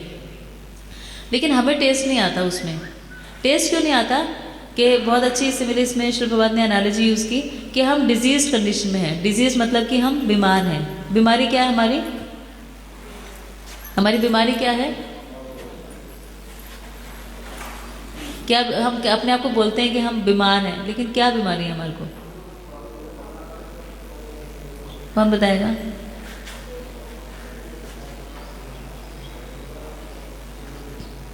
यही बीमारी है कि हम कृष्ण को भूल चुके हैं। हाँ, कि हमारी बीमारी क्या है कि जो जीव है वो कृष्ण को भूल गया है, ये डिजीज कंडीशन है। और जो हमारी सही कंडीशन है वो क्या है, जीवेरे स्वरूप है कृष्ण नित्यदास, ये हमारी सही कंडीशन है, ये हमारी ट्रू ईगो है जिसमें हमें आना है। तो ये जो बीमारी है इसकी वजह से क्या होता है कि हमारी भोग वांछा की इच्छा ज़्यादा होती है। हम चाहते हैं कि हम सब कुछ ग्रहण करते जाएं। एक्चुअली हैप्पीनेस जो है ना, मतलब आनंदित रहने की प्रवृत्ति हमारे अंदर है, इसे हम डिनाई नहीं कर सकते। लेकिन क्योंकि वो आनंद हमें कृष्ण भक्ति में नहीं मिलता, या हमने कृष्ण भक्ति को टेस्ट ही नहीं किया, इसीलिए उसी आनंद को हम बाहर ढूंढते हैं। चाहे वो बाहर खाना खाने में हो, चाहे ज़्यादा काम करने में हो, ज़्यादा प्रतिष्ठा में हो, ज़्यादा बड़ा मकान बनाने में हो, ज़्यादा बड़ी गाड़ी लेने में हो, वो सब चीज़ों में वही हैप्पीनेस हम ढूंढ रहे हैं। लेकिन वही हैप्पीनेस जब एक्चुअली हमें कृष्ण भक्ति में समझ में आने लगती है, हमारा डोमिनेंट कृष्ण कॉन्शियसनेस उभर के आती है, हमें पता लगता है कृष्ण भक्ति के बारे में, हम नाम जप करना शुरू करते हैं और टेस्ट आने लगता है, तो फिर हमें बाकी चीज़ें बेकार लगती हैं। जैसे कि एक छोटा बच्चा, उसको आप एक टॉफ़ी दे दो तो वो टॉफ़ी उसको तभी तक अच्छी लगेगी जब तक आपने उसको बड़ी चॉकलेट नहीं पकड़ा दी। आप उसे टॉफ़ी छीनोगे तो कभी भी नहीं देगा, वो रोएगा। लेकिन अगर चॉकलेट दे दे तो वो टॉफ़ी को अपने आप छोड़ देगा ऑटोमेटिकली। ऐसे हम भी क्या करेंगे, अगर हम कृष्ण प्रेम हमारे मन में उदित हो गया तो ऑटोमेटिकली हमारा डिजीज कंडीशन ख़त्म हो गई। हमें माया से फाइट नहीं करना पड़ा उसको ख़त्म करने के लिए। और अदरवाइज हम क्या करते हैं, भगवान का आश्रय नहीं लेते, दुराश्रय लेते हैं। दुराश्रय मतलब माया का आश्रय लेते जाते हैं। तो डिजीज कंडीशन हो गई कि हमारा मटेरियलिस्टिक, हमारा भौतिक जीवन में बहुत इंटरेस्ट है, और हेल्दी कंडीशन हो गई कि हमें ये समझ में आ गया कि भगवान की सेवा करना ही हमारे जीवन का लक्ष्य है। और ऐसा क्यों होता है, जैसे कि जॉन्डिस होता है ना, श्री प्रभुपाद ने इसमें जॉन्डिस का एग्जाम्पल यूज़ किया है कि जैसे किसी को पीलिया हो गया तो पीलिया में गन्ने का रस पीने से वो ठीक हो जाएगा, लेकिन गन्ने का रस उसको शुरू में कड़वा लगेगा और वो पीना नहीं चाहेगा, पर उसका इलाज ही गन्ने का रस है। तो धीरे धीरे धीरे धीरे पीते पीते पीते उसको मीठा लगने लगेगा। ऐसे ही भगवान के नाम जप में रुचि आने के लिए, निष्ठा आने के लिए यही एक तरीका है कि हम भगवान के नाम का जप निरंतर निरंतर करते ही रहें, और कोई तरीका नहीं है। इसलिए श्री प्रभुपाद हमेशा कहते हैं, महाराज हमेशा इस बात पे इंसिस्ट करते हैं कि पहले क्वांटिटी फिर क्वालिटी, कि पहले 16 माला तो हमें करनी है, चाहे कैसे भी करें। हो सकता है मन नहीं लग रहा हो, भगवान के महाराज कहते हैं खाएते पीते यथा तथा नाम ले, खाएते सोएते यथा तथा नाम ले, देश काल नियम नहीं सर्व सिद्धि है। लेकिन महाराज जी उनको कहते हैं जो अभी भी भक्ति शुरू करें। जब हम थोड़े से भक्ति में आ जाते हैं, महाराज को लगता है कि सीरियस हो रहे हैं, तो फिर महाराज डांटना शुरू कर देते हैं कि आप ठीक से क्यों नहीं करते हो, या सुबह क्यों नहीं करते हो, आपकी साधना अच्छी होनी चाहिए। तो जिसकी जैसी डिजीज़ है, जैसी कंडीशन है, उसके हिसाब से डॉक्टर दवाई देगा ना। जो बहुत ज़्यादा डिजीज़ है उसको बहुत स्ट्रॉन्ग दवाई देगा, जो ठीक हो गया उसको कहेगा कि अब ठीक रहने के लिए ये मेंटेन करके चलो। इसलिए डॉक्टर को हम नहीं कह सकते कि उसको तो आपने ऐसी दवाई दे दी, हमें ऐसी दवाई दे दी। हम डॉक्टर को झगड़ा थोड़ी करते हैं कि उसको तो आपने ये वाली दवाई दी थी और हमें ये क्यों दे दी। हमें पता होता है कि उसकी डिजीज़ दूसरी है, हमारी दूसरी है। ऐसे ही हमारे लिए जो नियम या जो इंस्ट्रक्शंस होती हैं वो अलग अलग होती हैं। महाराज को पता है कि गृहस्थ हैं, इनके बच्चे छोटे हैं, तो इनके लिए ये नियम है। अगर ये थोड़े बड़े हो गए तो इनके लिए नियम है। जैसे जिन माता जी के बच्चे बहुत छोटे हैं, महाराज उनको थोड़ा सा वो फ्लेक्सिबल कर देते हैं कि ठीक है आप मंगला में जा सकते हो तो ठीक है, नहीं जा सकते तो कोई बात नहीं, आप बच्चों को देखो। तो इसका मतलब ये नहीं कि महाराज कहते हैं मंगला में जाओ ही मत, या उस इंस्ट्रक्शन को हम अपने लिए लेके और बैठ जाएं कि नहीं महाराज ने तो मना किया था मंगला में नहीं जाना, उनको तो मना किया ही था भाई, उनकी कंडीशन के हिसाब से मना किया था ना, इसलिए वो कंडीशन के हिसाब से हम देख सकते हैं। तो अगर हम भगवान का आश्रय नहीं लेते तो माया का आश्रय लेते हैं, और धीरे धीरे धीरे भगवान के नाम को जप करते करते हम अपनी स्पिरिचुअल हेल्थ को वापस रीगेन कर सकते हैं। तो अपनी अज्ञानता से निकलने का तरीका क्या है? चेतोदय पर मार्जना, कि जितना भगवान के नाम का जप करेंगे उतनी जल्दी हम इससे बाहर निकल सकते हैं और हमारी अनर्थ निवृत्ति होती जाती है। और हमें अपने आप ऐसा पता लगने लगता है कि हम क्या क्या काम गलत कर रहे थे अपनी लाइफ में, कैसे कैसे टाइम वेस्ट कर रहे थे। तो चैंटिंग की 3 स्टेजेस हम ऑलरेडी, अभी टाइम नहीं है इतना डिटेल में नहीं कर सकते, कि ऑफेंसिव स्टेज है यानी नाम अपराध, नामाभास और शुद्ध नाम, 3 तरीके हैं। तो 10 नाम अपराध से बचना चाहिए, तभी हम भाव स्टेज तक पहुंच सकते हैं। इसके बाद 8वां श्लोक जो है ये एसेंस है, उपदेशामृत का सार है 8वां श्लोक, क्योंकि इसके बाद में सिर्फ श्रुति फल है 9 और 10 में। श्रुति फल का मतलब कि ब्रज धाम में रहने से क्या हमें फ़ायदा होगा, लेकिन 8वां बहुत इंपॉर्टेंट है। तो सबसे इसमें जैसे महाराज सुबह कह रहे थे, मन शिक्षा के बारे में बता रहे थे कि मन रचना मनसी, कि हमें अपना माइंड जो है वो किस पे फोकस करना पड़ेगा। सबसे पहले अपने माइंड पे फोकस करना पड़ेगा, अपने मन पे फोकस करना पड़ेगा। तो मन पे फोकस करने का मतलब हो गया कि मन को ट्रेन करना है। अभी तक 7 श्लोक में कहीं पे भी ये नहीं बताया गया था कि मन को ट्रेन करना ज़रूरी है, लेकिन 8वें श्लोक में क्या कहा गया है कि मन हमारा ट्रेन होना है। अब उसमें 2 क्वेश्चन आते हैं कि एक तो ट्रेनिंग क्यों ज़रूरी है और कैसे ज़रूरी है। तो ट्रेनिंग क्यों ज़रूरी है? जैसे योगा प्रोसेस है, योगा प्रोसेस से हम अपने माइंड को ट्रेन करते हैं समाधि में स्थित करने के लिए, ऐसे ही हमें ट्रेन क्या करना है, इस्कॉन का पर्पज़ ही है ये, टू ट्रेन द माइंड। क्या है हमारी ट्रेनिंग? हमारी ट्रेनिंग है कि हमारा जो सोचने की प्रवृत्ति है उसमें कैसे परिवर्तन लाया जाए, ये चेंज करना है। और इस्कॉन यही कर रहा है, इस्कॉन का पर्पज़ ये है कि कैसे माइंड को ट्रेन किया जाए, कैसे हम अपनी सोच को बदलें। अभी क्या है, हमारी सोच क्या है, simply living and hardly thinking. ऐसे जीते जा रहे हैं, ये नहीं सोचते कि क्यों जी रहे हैं, कैसे जी रहे हैं। और लाना क्या है, simple living and high thinking, कि कैसे अपने जीवन को बदलाव में करें। तो प्राइमरी ऑब्जेक्टिव इस्कॉन के ह्यूमैनिटेरियन नहीं, ह्यूमैनिटेरियन मतलब लोग ये कहते हैं कि इतना पैसा खर्च करने की क्या ज़रूरत है, मंदिर बनाने की क्या ज़रूरत है, इससे तो अच्छा आप एक हॉस्पिटल खोल दो। जनरली लोग ये बोलते हैं इस्कॉन के बारे में कि इतनी महंगी ड्रेसेस आप बनवाते हो या इतना पैसा खर्चते हो, उससे तो अच्छा है कि आप हॉस्पिटल बनवा दो। लेकिन ये हॉस्पिटल ही है माइंड के लिए, इस्कॉन जो है वो माइंड का हॉस्पिटल है। क्यों? क्योंकि आपने उनकी सिंफुल टेंडेंसी को ही ख़त्म कर दिया, तो अपने आप ही लोग ऐसा कुछ करेंगे ही नहीं जिससे कि परेशानी हो। आधे से ज़्यादा लोग क्यों बीमार रहते हैं? अपनी टेंडेंसीज की वजह से। जैसे ओबेसिटी हम कल एग्जांपल देख रहे थे कि हमारा जीवा वेगम है, जीवा वेगम की वजह से इतनी सारी बीमारियां हो जाती हैं। तो हॉस्पिटल खोल के तो हमने एक ह्यूमैनिटेरियन काम कर दिया, यह लोगों को प्रसाद बांट के। आप देखो दिल्ली में निगम बोध घाट है ना, उसके बाहर इतनी लंबी लाइन लगी रहती है और रोज़ सुबह वहाँ पे प्रसाद बंटता है, एक डॉक्टर को बुलाते हैं, ह्यूमैनिटेरियन काम कर रहे हैं वो सब कुछ। लेकिन वो ह्यूमैनिटेरियन काम तो उनकी बॉडी लेवल पे ही है ना। तो इस्कॉन भी कर रहा है, इस्कॉन खिचड़ी प्रसाद 10 किलोमीटर तक इस्कॉन के आसपास के लोग हैं, शिव प्रभात कहते थे उनको वो भूखे नहीं रहेंगे, उनको प्रसाद मिलना ही चाहिए। तो वो ह्यूमैनिटेरियन हेल्प अगर हम करते हैं तो इनकम्प्लीट है, क्योंकि आपने उनके माइंड को चेंज नहीं किया। इसीलिए we have to change the way they are thinking, उनकी थिंकिंग को बदलना है। और थिंकिंग बदलने में अब सुबह से महाराज जो हमारी क्लास कर रहे हैं, क्या बना रहे हैं हमें, हम सबको ब्राह्मण बना रहे हैं, हम सबको हमारी इंटेलिजेंस यूज़ करने का बता रहे हैं। अदरवाइज हम क्या कर रहे हैं कि ब्राह्मण, क्षत्रिय, वैश्य, शूद्र, शूद्र कलो शूद्र संभव है ना, कि हम सबके सब पढ़ते लिखते तो भी क्या करते हैं, अपने सर्टिफिकेट लेके और नौकरी के लिए जाते हैं मांगने के लिए, ये नौकरी दे दो, नौकरी दे दो, नौकरी दे दो, नौकरी दे दो, नौकरी मांग रहे हैं ना। तो शूद्र का काम करना चाहते हैं ना हम। लेकिन इस्कॉन क्या बना रहा है, इस्कॉन सबको ब्राह्मण बना रहा है।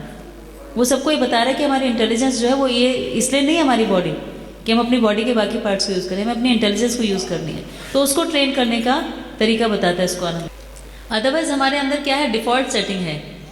डिफ़ॉल्ट सेटिंग का मतलब होता है, हम सब यहाँ पे लैपटॉप और कंप्यूटर्स यूज़ करते हैं।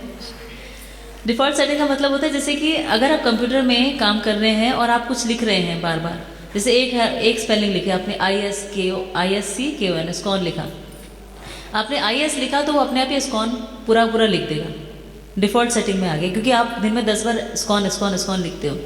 ऐसे हमारे को इतने जन्मों से डिफ़ॉल्ट सेटिंग में है कि भगवान से डिस्कनेक्टेड रहना है, ये डिफ़ॉल्ट सेटिंग में, इसलिए माइंड आने ही नहीं देता। उसके लिए हमें फोर्स करना पड़ता है अपने आप को कि नहीं हमें 16 माला करनी है, 16 माला करनी है, 16 माला। अदरवाइज अगर डिफ़ॉल्ट सेटिंग में नहीं होता तो बहुत जल्दी आ जाते हैं भक्ति में। तो इसीलिए अपने माइंड को हमें कनेक्ट करना है भगवान से, अट्रैक्ट करना है भगवान के प्रति और इंक्लाइंड करना है, और ये योगा है। इसलिए जो भक्ति योग है वो सुप्रीम योग है, इसलिए कहा जाता है, क्योंकि वो माइंड को ट्रेन करने का काम करता है, वापस कनेक्ट करता है। ट्रेन क्यों करना है, क्योंकि मन ही हमारा शत्रु भी है, मन ही हमारा मित्र भी है। अब शत्रु कैसे है मन, बहुत बार सुनते हैं मन हमारा शत्रु है। क्यों है शत्रु, मैं तो नहीं मानती। कोई ऑब्जेक्टिव आदमी थोड़ी अलग से कि उसको हम शत्रु मान लें अपना, है तो हमारे ही अंदर। क्यों कहते हैं बार बार शत्रु है? किसने सेंटेंस नहीं सुना कि माइंड हमारा शत्रु है, मन हमारा मित्र भी है, मन हमारा शत्रु भी है। मेरे ख्याल से क्लास 5th 6th से हम सुनते आ रहे हैं, मन ही हमारा मित्र है, मन ही हमारा शत्रु है। क्यों है, क्यों है? बुरे विचार आते हैं, मन में अच्छे विचार आते हैं, मन में ही अच्छे विचार आते हैं, बुरे विचार आते हैं। अच्छा करने के लिए भी मन हमें करता है कि हम अच्छा कर्म करें, बुरे के लिए भी मन ही हमें प्रेरित करता है कि बुरा करें, और 90% टाइम्स मन बुरा करने के लिए प्रेरित करता है। हाँ जी, है ना। वो अच्छा करने के लिए कभी नहीं कहता कि आप उठो और चैंटिंग करो, वो कहेगा अभी 5 ही तो बचे हैं, 15 मिनट और सो लेते हैं, स्नूज करते जाते हैं अलार्म को 15 मिनट। तो वो कुछ भी ऐसा करने नहीं देता हमें जो अच्छा हो। और दूसरा क्या है कि जब सबसे ज़्यादा ज़रूरत होती है ना, तभी चौक हो जाता है। पूरा याद करके जाएंगे बच्चे स्कूल में, और जैसे ही मैम ने कुछ पूछ लिया, यार याद ही नहीं आया, एक सेंटेंस पता लग जाता, एक वर्ड पता लग जाता है। जैसे एक मैंने छोटी सी वीडियो देखी, उसमें क्या था, एक बच्चा पीछे वाले बच्चे को बोले बता देना यार, बता देना, एक वर्ड बता दे, बस एक वर्ड, बाकी मैं सारा अपने आप लिख लूँगा, एक वर्ड बता दे। बार बार वो मना करता जाता, नहीं बताऊंगा। फिर अल्टीमेटली कहता है अच्छा लिख ले, THE द, लिख आगे। अब द से क्या होगा? तो की मोमेंट है जब सबसे ज़्यादा जरूरी है। हम देखा क्रिकेटर्स हैं, वो इतना अच्छा क्रिकेट खेल रहे हैं, 99 रन बना लिए, सेंचुरी बनाने वाले हैं, और लास्ट बॉल पे वो आउट हो गए, क्योंकि की मोमेंट पे हमारा माइंड चोक हो गया, वो ओवर प्रेशराइज्ड हो गया कि मुझे सेंचुरी बनानी है, इतने लोग मुझे देख रहे हैं, और उसी टाइम हम वो नहीं कर पाए जो हमें करना चाहिए था। तो माइंड हमारा सबसे बड़ा एनिमी हुआ ना। तो क्यों होता है ऐसा? क्योंकि कुछ तो हमारे पास्ट इंप्रेशंस हैं, यानी पिछले जन्मों के कर्म होते हैं। वैसे हमारा माइंड 2 पार्ट्स में डिवाइडेड होता है, एक होता है लेफ्ट ब्रेन, एक होता है राइट ब्रेन। तो इसका बहुत अच्छा मैंने एग्जाम्पल सुना कि in the right brain there is nothing left, कुछ नहीं छूटता, and in the left brain there is nothing right, कुछ भी सही नहीं होता। एक्चुअली लेफ्ट ब्रेन जो होता है वो इमेजिनेशन और क्रिएशन, क्रिएटिविटी, इसके बारे में होता है, और राइट ब्रेन हमारा लॉजिक से रिलेटेड होता है। तो और माइंड के 3 लेवल्स हैं। 3 लेवल्स क्या है? पहला होता है कॉन्शियस लेवल, दूसरा सबकॉन्शियस लेवल, तीसरा अनकॉन्शियस लेवल। तो ट्रेनिंग ऑफ द माइंड का मतलब है, माइंड को ट्रेन करने का मतलब है कि कोई भी चीज़ हम माइंड को इतना ज़्यादा प्रैक्टिस करा दें कि वो अनकॉन्शियस लेवल तक चला जाए। अभी क्या है, अभी हम चैंटिंग करते हैं, जब करते हैं तो हमारे कॉन्शियस लेवल में है, तभी हम भूल जाते हैं कि हमने इतनी देर सुना और भूल गए, है ना। फिर क्या होगा, सबकॉन्शियस में जाने का मतलब है कि अभी हमारे सबकॉन्शियस लेवल में क्या है कि हम यहाँ बैठे और टाइम देख रहे हैं, इतनी लंबी क्लास हो गई, अब ये ख़त्म नहीं होगी, इसके बाद चैतन्य चैतन्य की क्लास है, उसके बाद दिवाली क्लास है, पैर भी दुख रहे हैं, उठना भी था, कब जाएंगे, महाराज को रेस्ट देना चाहिए थोड़ा। ये सबकॉन्शियस माइंड में चल रहा है हमारे साथ साथ। और अनकॉन्शियस जो पास्ट इंप्रेशंस हैं, जिसकी वजह से हम ड्रीम्स आते हैं हमें और हम सपने देखते हैं, कहीं का कुछ कहीं से जुड़ जाता है और वो पता भी नहीं होता वेकिंग स्टेट में। तो और अगर हम प्रैक्टिस करते रहते हैं ना, किसी भी चीज़ की प्रैक्टिस करते रहते हैं, तो वो हमारे अनकॉन्शियस माइंड तक चली ही जाती है। कैसे? जैसे कि पुराने टाइम में जब लाइट नहीं होती थी, बिजली नहीं होती थी, तो लोग हाथ से पंखा झलते थे ना। तो जब वो हाथ से पंखा झलते थे, उसके बाद में फैंस आ गए, तो भी वो सो रहे होते थे, उनका हाथ ऐसे ही चलता रहता था, क्योंकि उन्होंने 40-50 साल तक हाथ से पंखा झलते झलते ही सोने की प्रैक्टिस की है। तो उनके अनकॉन्शियस माइंड में चला गया कि हाथ ऐसे ही घूमता रहेगा। तो ऐसे ही हमारे अनकॉन्शियस लेवल तक जब चला जाएगा कि हमें भगवान के नाम का जप करना है, तभी हम मृत्यु के समय उसको याद रख पाएंगे। अदरवाइज मृत्यु के समय क्या होता है कि एक तो फियर है, फेयरफुल सिचुएशन होती है ना, और फेयरफुल सिचुएशन में हमारा माइंड सबसे ज़्यादा उसी को ढूंढता है जिसका आश्रय उसने पूरे जीवन में लिया था, जो उसका शेल्टर था। तो अगर वो शेल्टर हरिनाम नहीं है तो फिर कैसे आश्रय लेगा मृत्यु के समय? इसीलिए क्या होता है कि अगर हम भगवान का नाम लेते हैं, भगवद गीता में कहा गया अंत काले च मामेव स्मरण उक्ता कलेवरम यह प्रयाति समद्भावम याति नासत संशय, कि इसमें कोई संशय मत रखो कि अंत काल में अगर तुम मेरे नाम का जप करोगे तो मुझे प्राप्त करोगे। लेकिन कैसे करेंगे जब हमने पूरी लाइफ प्रैक्टिस ही नहीं की? तो इसलिए जितना प्रैक्टिस हम करते जाएंगे अभी, उसे सबकॉन्शियस लेवल पे ले आएंगे, उसे अनकॉन्शियस लेवल पे ले आएंगे। तो मृत्यु के समय अगर हम अनकॉन्शियस भी हैं, क्योंकि उसमें गरुड़ पुराण में बताया गया है, हमारे शास्त्र में बताया गया है कि कितना पेन होता है, जितना 40,000 बिच्छू एक साथ काट रहे हैं, इतना पेनफुल होता है।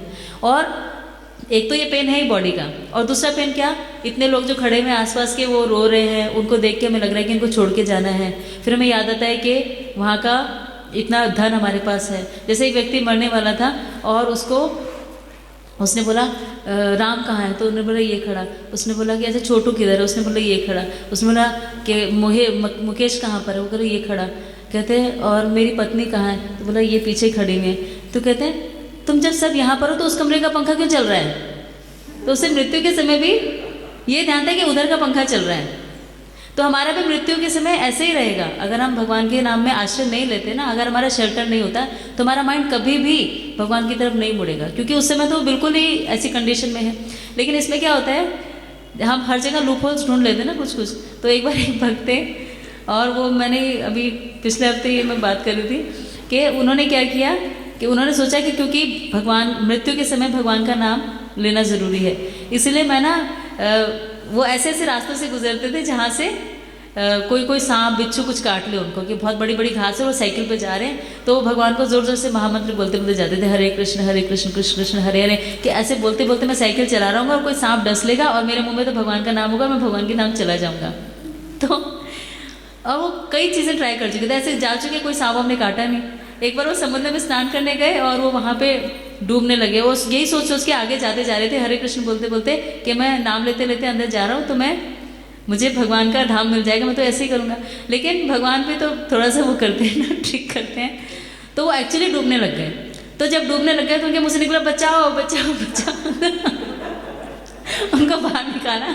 तो उन्हें रियलाइज़ हुआ कि जब तक हमारे अनकॉन्शियस लेवल तक भगवान का नाम नहीं चला जाता, तब तक हम सिर्फ सुपरफिशियल लेवल से भगवान को नहीं याद रख सकते। भगवान इतने चीप नहीं है कि वो ऐसे ही आ जाएंगे, हमें मिल जाएंगे। बहुत बहुत परीक्षाएं लेते हैं। इसलिए सेल्फ डिफीटिंग इमोशंस हमारे माइंड के हमें तंग करते हैं। सेल्फ डिफीटिंग मतलब कि अपने आप को हेल्पलेस फील कराते रहते हैं, या हमें ऐसा लगता है कि हमसे ज़्यादा दयनीय स्थिति में कोई भी नहीं है, या हमारे आध्यात्मिक क्लेश हमें दुखी करते रहते हैं। कोई रीज़न नहीं होता, 20 साल पुरानी बात को याद आ गई और हम दुखी हो गए। तो लॉ ऑफ लास्ट थॉट क्या है कि हमें मृत्यु के समय अगर हमने भगवान के नाम का जप नहीं किया, भगवान के नाम को नहीं लिया, तो हम कभी भी जन्म के अगर हमने प्रैक्टिस में नहीं रखा पूरी उम्र में, तो हम लास्ट में कभी भी भगवान के नाम का आश्रय नहीं ले पाएंगे। इसीलिए कन्विक्शन एंड कमिटमेंट बहुत ज़रूरी है। कन्विक्शन ये समझना कि हमारा जो माइंड है वो हमारा सबसे बड़ा एनिमी है, उसे एक ऑब्जेक्टिव तरीके से देखना कि मेरा मन मुझे ये कह रहा है लेकिन मुझे पता है कि ये क्यों कह रहा है, ये ऑब्जेक्टिवली समझना, बजाय उसको उसके चीयर लीडर बन जाना। चीयर लीडर बनने का मतलब होता है कि हम अपने माइंड की हर बात को मानते जा रहे हैं और उसको और बढ़ावा दे रहे हैं, वो जो भी कह रहा है उसको, तो हमें बढ़ावा नहीं देना, उसको एक सेपरेट पर्सन की तरह ट्रीट करना। और सेपरेट पर्सन की तरह ट्रीट करने का क्या मतलब है, जैसे कि मान लो हम कहीं जा रहे हैं और एक व्यक्ति हमें कहता है कि वो देखो आसमान में क्या है, तो हम झट से देख लेते हैं, है ना। फिर अगर हम गाड़ी चला रहे हैं और हमें साइड में बैठा वाला व्यक्ति कोई बोलता है कि वो देखो ऊपर क्या है, तो हम पहले गाड़ी पे ध्यान देंगे और थोड़ा सा साइड में लगा के तब ऊपर देखेंगे। और अगर बस चला रहे हैं और कोई अजनबी व्यक्ति हमें कहता है कि वो देखो ऊपर क्या है, तो हम उस ऊपर वाली चीज़ को नहीं देखेंगे, हम 2 मिनट तक उसी व्यक्ति को ही देखेंगे जो हमें जानता भी नहीं और हमें कह रहा है ऊपर देखो। हम उसकी क्रेडिबिलिटी को टेस्ट कर रहे हैं कि क्या ये व्यक्ति ऐसा है जिसके ऊपर मैं विश्वास कर सकता हूँ। ऐसे हमें माइंड के लिए भी हमेशा उसकी क्रेडिबिलिटी को चेक करते रहना चाहिए कि ये जो मेरा माइंड है क्या ये सही है, मैं इस पर विश्वास कर सकता हूँ। तो वो क्रेडिबिलिटी जब तक हमारी नहीं होगी ना, तब तक जब तक माइंड की क्रेडिबिलिटी नहीं है तब तक हम उस पर पूरी तरह से विश्वास नहीं कर सकते। तो माइंड के डेफिनेशन अगर हम देखें, MIND 4 वर्ड्स होते हैं। M का मतलब होता है मैग्नीफाइज प्रॉब्लम्स, मैग्नीफाई मतलब कोई भी परेशानी होती है उसको मल्टीफोल्ड कर देता है माइंड। I मतलब intensify pleasures, N neglect opportunities, and D denies realities. ऐसे करता है हमारा माइंड। मैग्नीफाई प्रॉब्लम का मतलब है कि एक छोटी सी बात होगी और उसको हम इतना सोचते जाते हैं, ओवर थिंकिंग, ये हो जाएगा, फिर पाकिस्तान ने अटैक किया था, अब यहाँ पे न्यूक्लियर बम गिर जाएगा, फिर उससे ये यहाँ डिवास्टेशन हो जाएगा, फिर मेरी प्रॉपर्टी का क्या होगा, मेरा बैंक बैलेंस का क्या होगा, मेरा सोना तो वहाँ पे पड़ा है, मुझे आज ही जाना चाहिए बैंक में लॉकर में और निकाल के लाना चाहिए, और मैं घर में रखूँगा चोरी होगा तो क्या होगा, मुझे ऑफिस की छुट्टी कर लेनी चाहिए। अभी बम गिरा नहीं है, अभी सर्जिकल स्ट्राइक भी नहीं हुई है, लेकिन हमारे माइंड ने कितना मैग्नीफाई कर लिया इस प्रॉब्लम को कि वो 18 लोगों को मार दिया, इतना रोष हो गया कंट्री में और अब ये सब होने वाला है।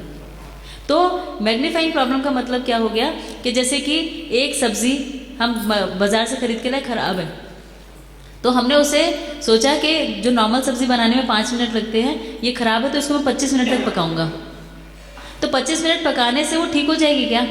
वो तो ऑलरेडी ख़राब थी और आप ख़राब ही लेके आए थे और 25 मिनट और पका दोगे तो और ही ख़राब होगी ना। ऐसे ओवर थिंकिंग में क्या होता है, माइंड इतना ज़्यादा एनग्रॉस्ड हो जाता है, इतना ज़्यादा उसमें रम जाता है कि हम सारी चीज़ों को भूल जाते हैं, चैंटिंग भी भूल जाते हैं।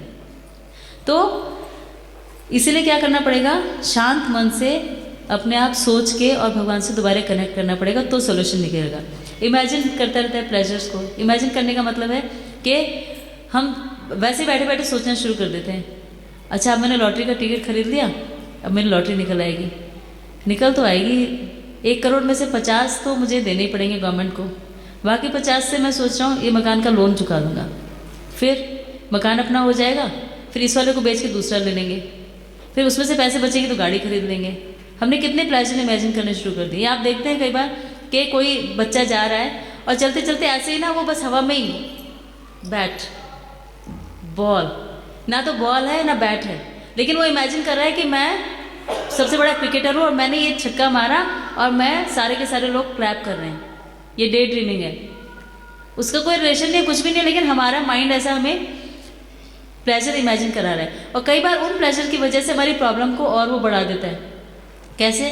जैसे कि कोई नई गाड़ी आई मार्केट में और वो पहली गाड़ी जब रोड से निकली तो मेरे माइंड ने प्लेजर इमेजिन करना शुरू कर दिया, ये गाड़ी तो मेरे पास होनी चाहिए, अगर ये गाड़ी मेरे पास हो गई ना तो ये जो साइड वाले शर्मा जी हैं ना, उनको पता चलेगा मैं क्या हूँ। अब ये प्लेजर इमेजिन कर लिया, फिर क्या करेंगे, उसके लिए सोचना शुरू कर देंगे, यार गाड़ी तो खरीदनी है लेकिन पैसे कहाँ से आएंगे, लोन लेना पड़ेगा, लोन तो मिल जाएगा बैंक से लेकिन मुझे अपने ITR दिखानी पड़ेगी, ITR तो दिखा दूंगा लेकिन मैं सोच रहा हूँ प्रमोशन हो जाए तो अच्छा है, उसके बाद ही दिखाऊँ। प्रमोशन तो हो जाएगा लेकिन बॉस को इम्प्रेस करना पड़ेगा, इम्प्रेस तो करना पड़ेगा, लेकिन आज मैं 5 बजे नहीं निकलूँगा, मुझे 8 बजे तक काम करना पड़ेगा, तभी इम्प्रेस होगा। तो हमने एक तरफ तो इमेजिन किए प्लेजर को और एक तरफ अपनी प्रॉब्लम को बढ़ाना शुरू कर दिया। एक के बाद एक लिंक करते जाते हैं ना हम अपने प्लेजर्स को और इमेजिनेशन को। तो ये सारे वेस्टफुल थॉट्स हैं। वेस्टफुल मतलब इनका कोई लॉजिक नहीं है, सिर्फ और क्या है, हमने शर्मा जी को दिखाने के लिए अपनी ईगो सेटिस्फेक्शन के लिए गाड़ी खरीद भी ली, लोन भी ले लिया, अपने बॉस को इम्प्रेस भी कर दिया, उसको ले भी आए करके अपना प्रमोशन भी करा लिया। फिर क्या हुआ, शर्मा जी ने उससे बड़ी गाड़ी खरीद ली सेम डे। अब जो ईगो हमारे मन में इतनी वो थी कि आज मैं गाड़ी ड्राइव करके जाऊंगा, वो साइड में खड़े होंगे और देख रहे होंगे और मैं उन्हें बताऊंगा मैं क्या हूँ। और जैसे वो गाड़ी देखी, क्या किया हमने, सिर्फ अपने माइंड की वजह से। ऐसा होता है हमारे साथ, बहुत बार होता है। तो हमें डिस्ट्रैक्ट करता रहता है हमारे एक्चुअल एम से माइंड। और इसमें क्या डिफरेंस है, एक तो डे ड्रीमिंग हो गई, एक तो विजन। ये दोनों चीज़ें अलग अलग है। विजन भी है, विजन भी क्या होता है कि हम इमेजिन करना शुरू कर देते हैं कि मैं ये जो काम कर रहा हूँ इससे आगे जाके मुझे ऐसा करना है, तो वो विजन है। जैसे कि शिल प्रभात का विजन था कि उन्हें इस्कॉन बनाना है, इस्कॉन की स्थापना करनी है, भक्त बनाने हैं। तो डे ड्रीमिंग और विजन में फ़र्क है। विजन इंपॉर्टेंट है, क्यों? क्योंकि वो हमें ड्रैग नहीं कर रहा है, वो हमें एक मोटिवेट कर रहा है कुछ करने के लिए। इसलिए इन दोनों के डिफरेंस को हमें समझना चाहिए। फिर अपॉर्चुनिटीज़ को नेगलेक्ट कर देता है कि जो हमारे हाथ में अभी है वो हमें नहीं करने देता। जैसे कि अगर हम भक्ति में देखें तो भक्ति में क्या करते हैं हम कि जैसे चैंटिंग कर रहे हैं सुबह से, तो जब या सुबह टाइम नहीं मिला, लेट उठे और चैंटिंग कर रहे हैं, तो लगेगा कि जब हम बोल रहे हैं हरे कृष्ण कृष्ण कृष्ण हरे हरे, तो हम भगवान से क्या मांग रहे हैं? सेवाएं। और देखो सेवा तो हम कुछ कर ही नहीं, हम तो सिर्फ चैंटिंग कर रहे हैं। और जब सेवा कर रहे हैं तो सोचेंगे क्या, देखना सेवा तो मैं कर रहा हूँ, लेकिन तो मैंने सोचा है कि मुझे भक्ति भी इस तरह करनी चाहिए, मुझे भगवान का नाम भी बिना नाम अपराध के लेना चाहिए, शुद्ध नाम करना चाहिए। फिर पढ़ रहे होंगे तो सोचेंगे पढ़ने से क्या होगा, प्रचार तो करना शुरू भी नहीं किया। फिर जब प्रचार करेंगे तो सोचेंगे प्रचार तो कर रहे हैं लेकिन पढ़ाई तो कुछ की, कम से कम अपने आप को अच्छी भक्ति करें, अपनी साधना को स्ट्रॉन्ग करें, तब जाकर प्रचार करना चाहिए। तो माइंड क्या करता है कि जिस कंडीशन में हम हैं उस कंडीशन से हमें डिस्ट्रैक्ट करता रहता है और हमेशा एस्केप वेज ढूंढते रहते हैं। एस्केप वेज मतलब कि उस काम को ना करने के बहाने ढूंढते रहते हैं। चैंटिंग ना करने का बहाना कि सेवा तो हम करने गए, सेवा ना करने का बहाना प्रचार तो करने रहे, प्रचार ना करने का बहाना किताब तो पढ़ने रहे। और किताब पढ़ने का टाइम मिलेगा तो सोचेंगे रात को 12 बजे सोए थे, 2 घंटे सो लेते, उसके बाद पढ़ने की। ऐसा आ जाता हमारे दिमाग में। तो इसीलिए हमें अपने माइंड को बहुत ज़्यादा स्ट्रिक्टली देखना पड़ेगा कि क्या क्या हमसे करवाते जा रहे हैं। जब हम सिंसियरली एफर्ट्स करते हैं, जब हम सिंसियर हो जाते हैं और एक्चुअली भगवान से प्रे करते हैं और सिंसियरिटी से जो भी करने को करते हैं सर्विसेज, तो भगवान हमारे सर्कमस्टेंसेस को भी बदलते हैं, हमारी परिस्थितियों को बदल देते हैं, या हमें इतना सक्षम बना देते हैं कि हम उन परिस्थितियों से आराम से डील कर सकते हैं। इसलिए हमें जो हम कर रहे हैं उस पर फोकस करना बहुत जरूरी है, क्योंकि वो जो अपॉर्चुनिटी है, वो जो अवसर हमें मिला हुआ उस समय, उस अवसर से बढ़कर कुछ भी नहीं, तो सबसे इम्पोर्टेंट है। देन डिनाइज रियलिटीज, हमारे जो रियलिटी है उनको माइंड कभी एक्सेप्ट नहीं करने देता। कैसे नहीं करने देता? वो बार बार हमें बताता रहेगा कि भगवान को मैंने कोई सहायता कर ही नहीं, चैंटिंग जो है इससे तो कुछ फर्क पड़ ही नहीं रहा, या मैं तो इतना ज़्यादा पतित हूँ कि ये सब चीज़ों का मेरे ऊपर कोई प्रभाव हो ही नहीं रहा। ये हमारा माइंड को बोलने देता है, क्योंकि रियलिटी क्या है कि भगवान इतने ज़्यादा तत्पर है, हमें वापस अपनी ओर खींचने के लिए।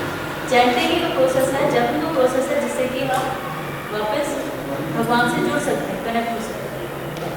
और हमारी जो फॉल, ये जो हम कहते हैं हम इतने पतित हैं, एक्चुअली ये भी आई सेंटर्डनेस है।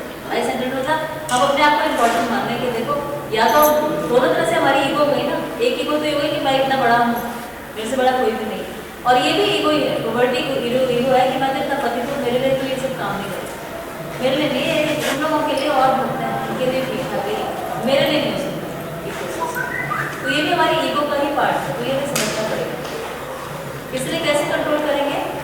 जब आप कृष्णा कॉन्शियसनेस में सीरियसली एंगेज होंगे, जितना ज़्यादा कृष्णा कॉन्शियस होंगे, जितना से जितना ज़्यादा समय हम कृष्णा कॉन्शियसनेस को देंगे, सर्विसेज को देंगे, चैंटिंग को देंगे, उतना ज़्यादा हम जल्दी अपने माइंड को कंट्रोल कर सकते हैं, ऑटोमेटिकली कंट्रोल करना शुरू हो जाता है। इसलिए रूप गोस्वामी ने क्या बोला, श्री रूप गोस्वामी कहते हैं कि ब्रजधाम में जाना, ब्रजवासियों का संग करना और उनके संग में ये समझना कि हमारा क्या मूड है और उनके मूड को फॉलो करना, रागानुगा भक्ति के लिए पढ़ रहे थे, तो वो करने के लिए हमें हमेशा कोशिश में लगे रहना चाहिए। तो ब्रिजवास करें ना करें, लेकिन मन में हमेशा ब्रिजवास रहना चाहिए। जैसे एक डिवोटी के मन से कोई वृंदावन, एक डिवोटी को वृंदावन से बाहर निकाला जा सकता है, लेकिन डिवोटी के मन से वृंदावन को बाहर निकाल सकते हैं? नहीं निकाल सकते। तो कहीं भी हम रहें, ऐसा तो नहीं श्री प्रभुपाद जो थे वो उन्होंने सोचा कि अभी मेरे रिटायरमेंट एज है और मैं इस रिटायरमेंट एज में अब जाके क्या करूँगा बाहर, तो यहीं पे अपनी ड्यूटी कंप्लीट करता हूँ, ऐसा तो उन्होंने नहीं सोचा। उन्होंने सेल्फलेस सर्विस की, और जैसे गोपियों ने अपना सब कुछ छोड़ दिया था भगवान के लिए। उन्होंने ये नहीं सोचा था कि मैं हमारे चरण रज से हमें हल मिलेगा, हमें हल मिलेगा तो भगवान बता दे।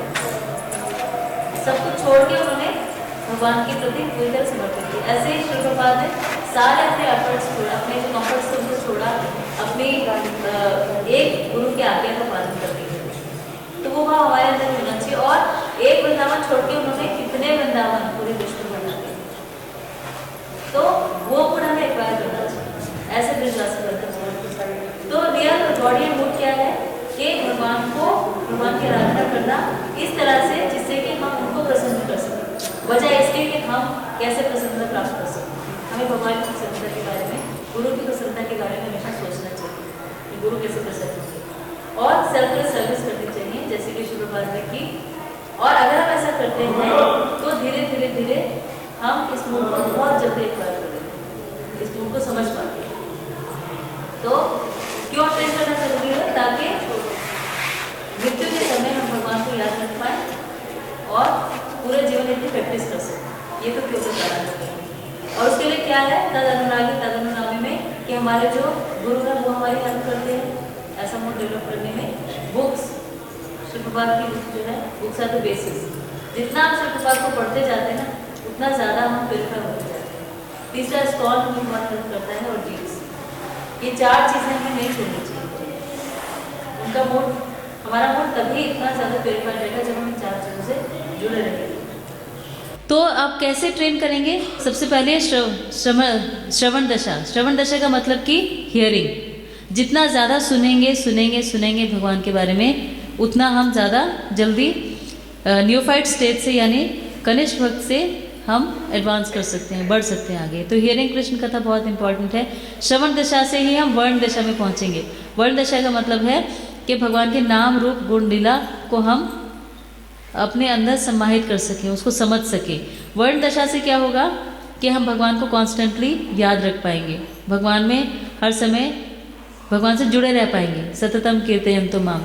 तो 8वां श्लोक का मतलब ये है कि माइंड को ऐसे ट्रेन करना है कि सततम कीर्तयन्तु माम को हम अपना सकें। यानी सततम कीर्तयन्तु माम यतन्ताश्च दृढ़व्रता नमस्सन्तश्च माम भक्त्या नित्ययुक्ता उपासते, कि नित्ययुक्त हर समय 24 घंटे भगवान का स्मरण रहे। ये ट्रेनिंग है माइंड की, कि माइंड की थिंकिंग ये चेंज हो जाए कि जो कुछ हमने अपनी लाइफ में किया है वो सब तो हमारे साथ जाने वाला नहीं है, लेकिन भगवान जो है वो हमारे, भगवान के हम इटर्नल पार्ट एंड पार्सल हैं। जीवेर स्वरूप है कृष्ण नित्य दास।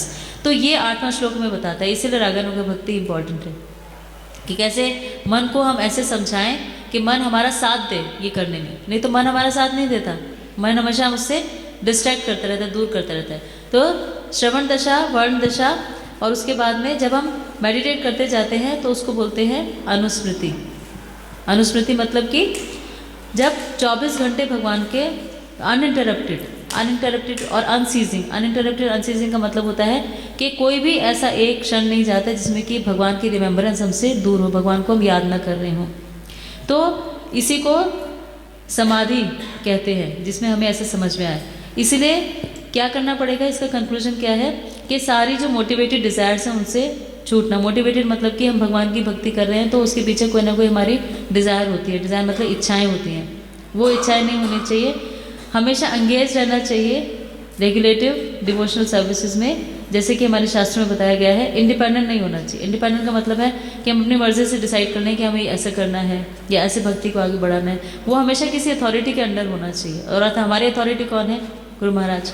तो गुरु महाराज की अथॉरिटी में रह के हमें भक्ति करनी चाहिए, इंडिपेंडेंट भक्ति नहीं होनी चाहिए। और जब हम ये अटैचमेंट डेवलप कर लेते हैं तो इसे ही राग भक्ति या रागानुगा भक्ति कहते हैं। और रागानुगा भक्ति हम करते हैं तो कृष्ण प्रेम ऑटोमेटिकली 24 घंटे हम रहेंगे तो उद्यत हो ही जाएगा। इसीलिए और वो जब एग्जीक्यूट कैसे होगा, शांत रस में हो सकता है। शांत रस मतलब कि हम भगवान की बांसुरी हैं या गाय हैं या भगवान के गले की माला है। साख्य रस में हो सकता है जब भगवान के सखा थे। वात्सल्य रस में हो सकता है जैसे नंद महाराज यशोदा हैं। माधुर्य रस में हो सकता है। तो इसीलिए ये सारे उपदेशामृत का सार है। Thank you. हरे कृष्णा।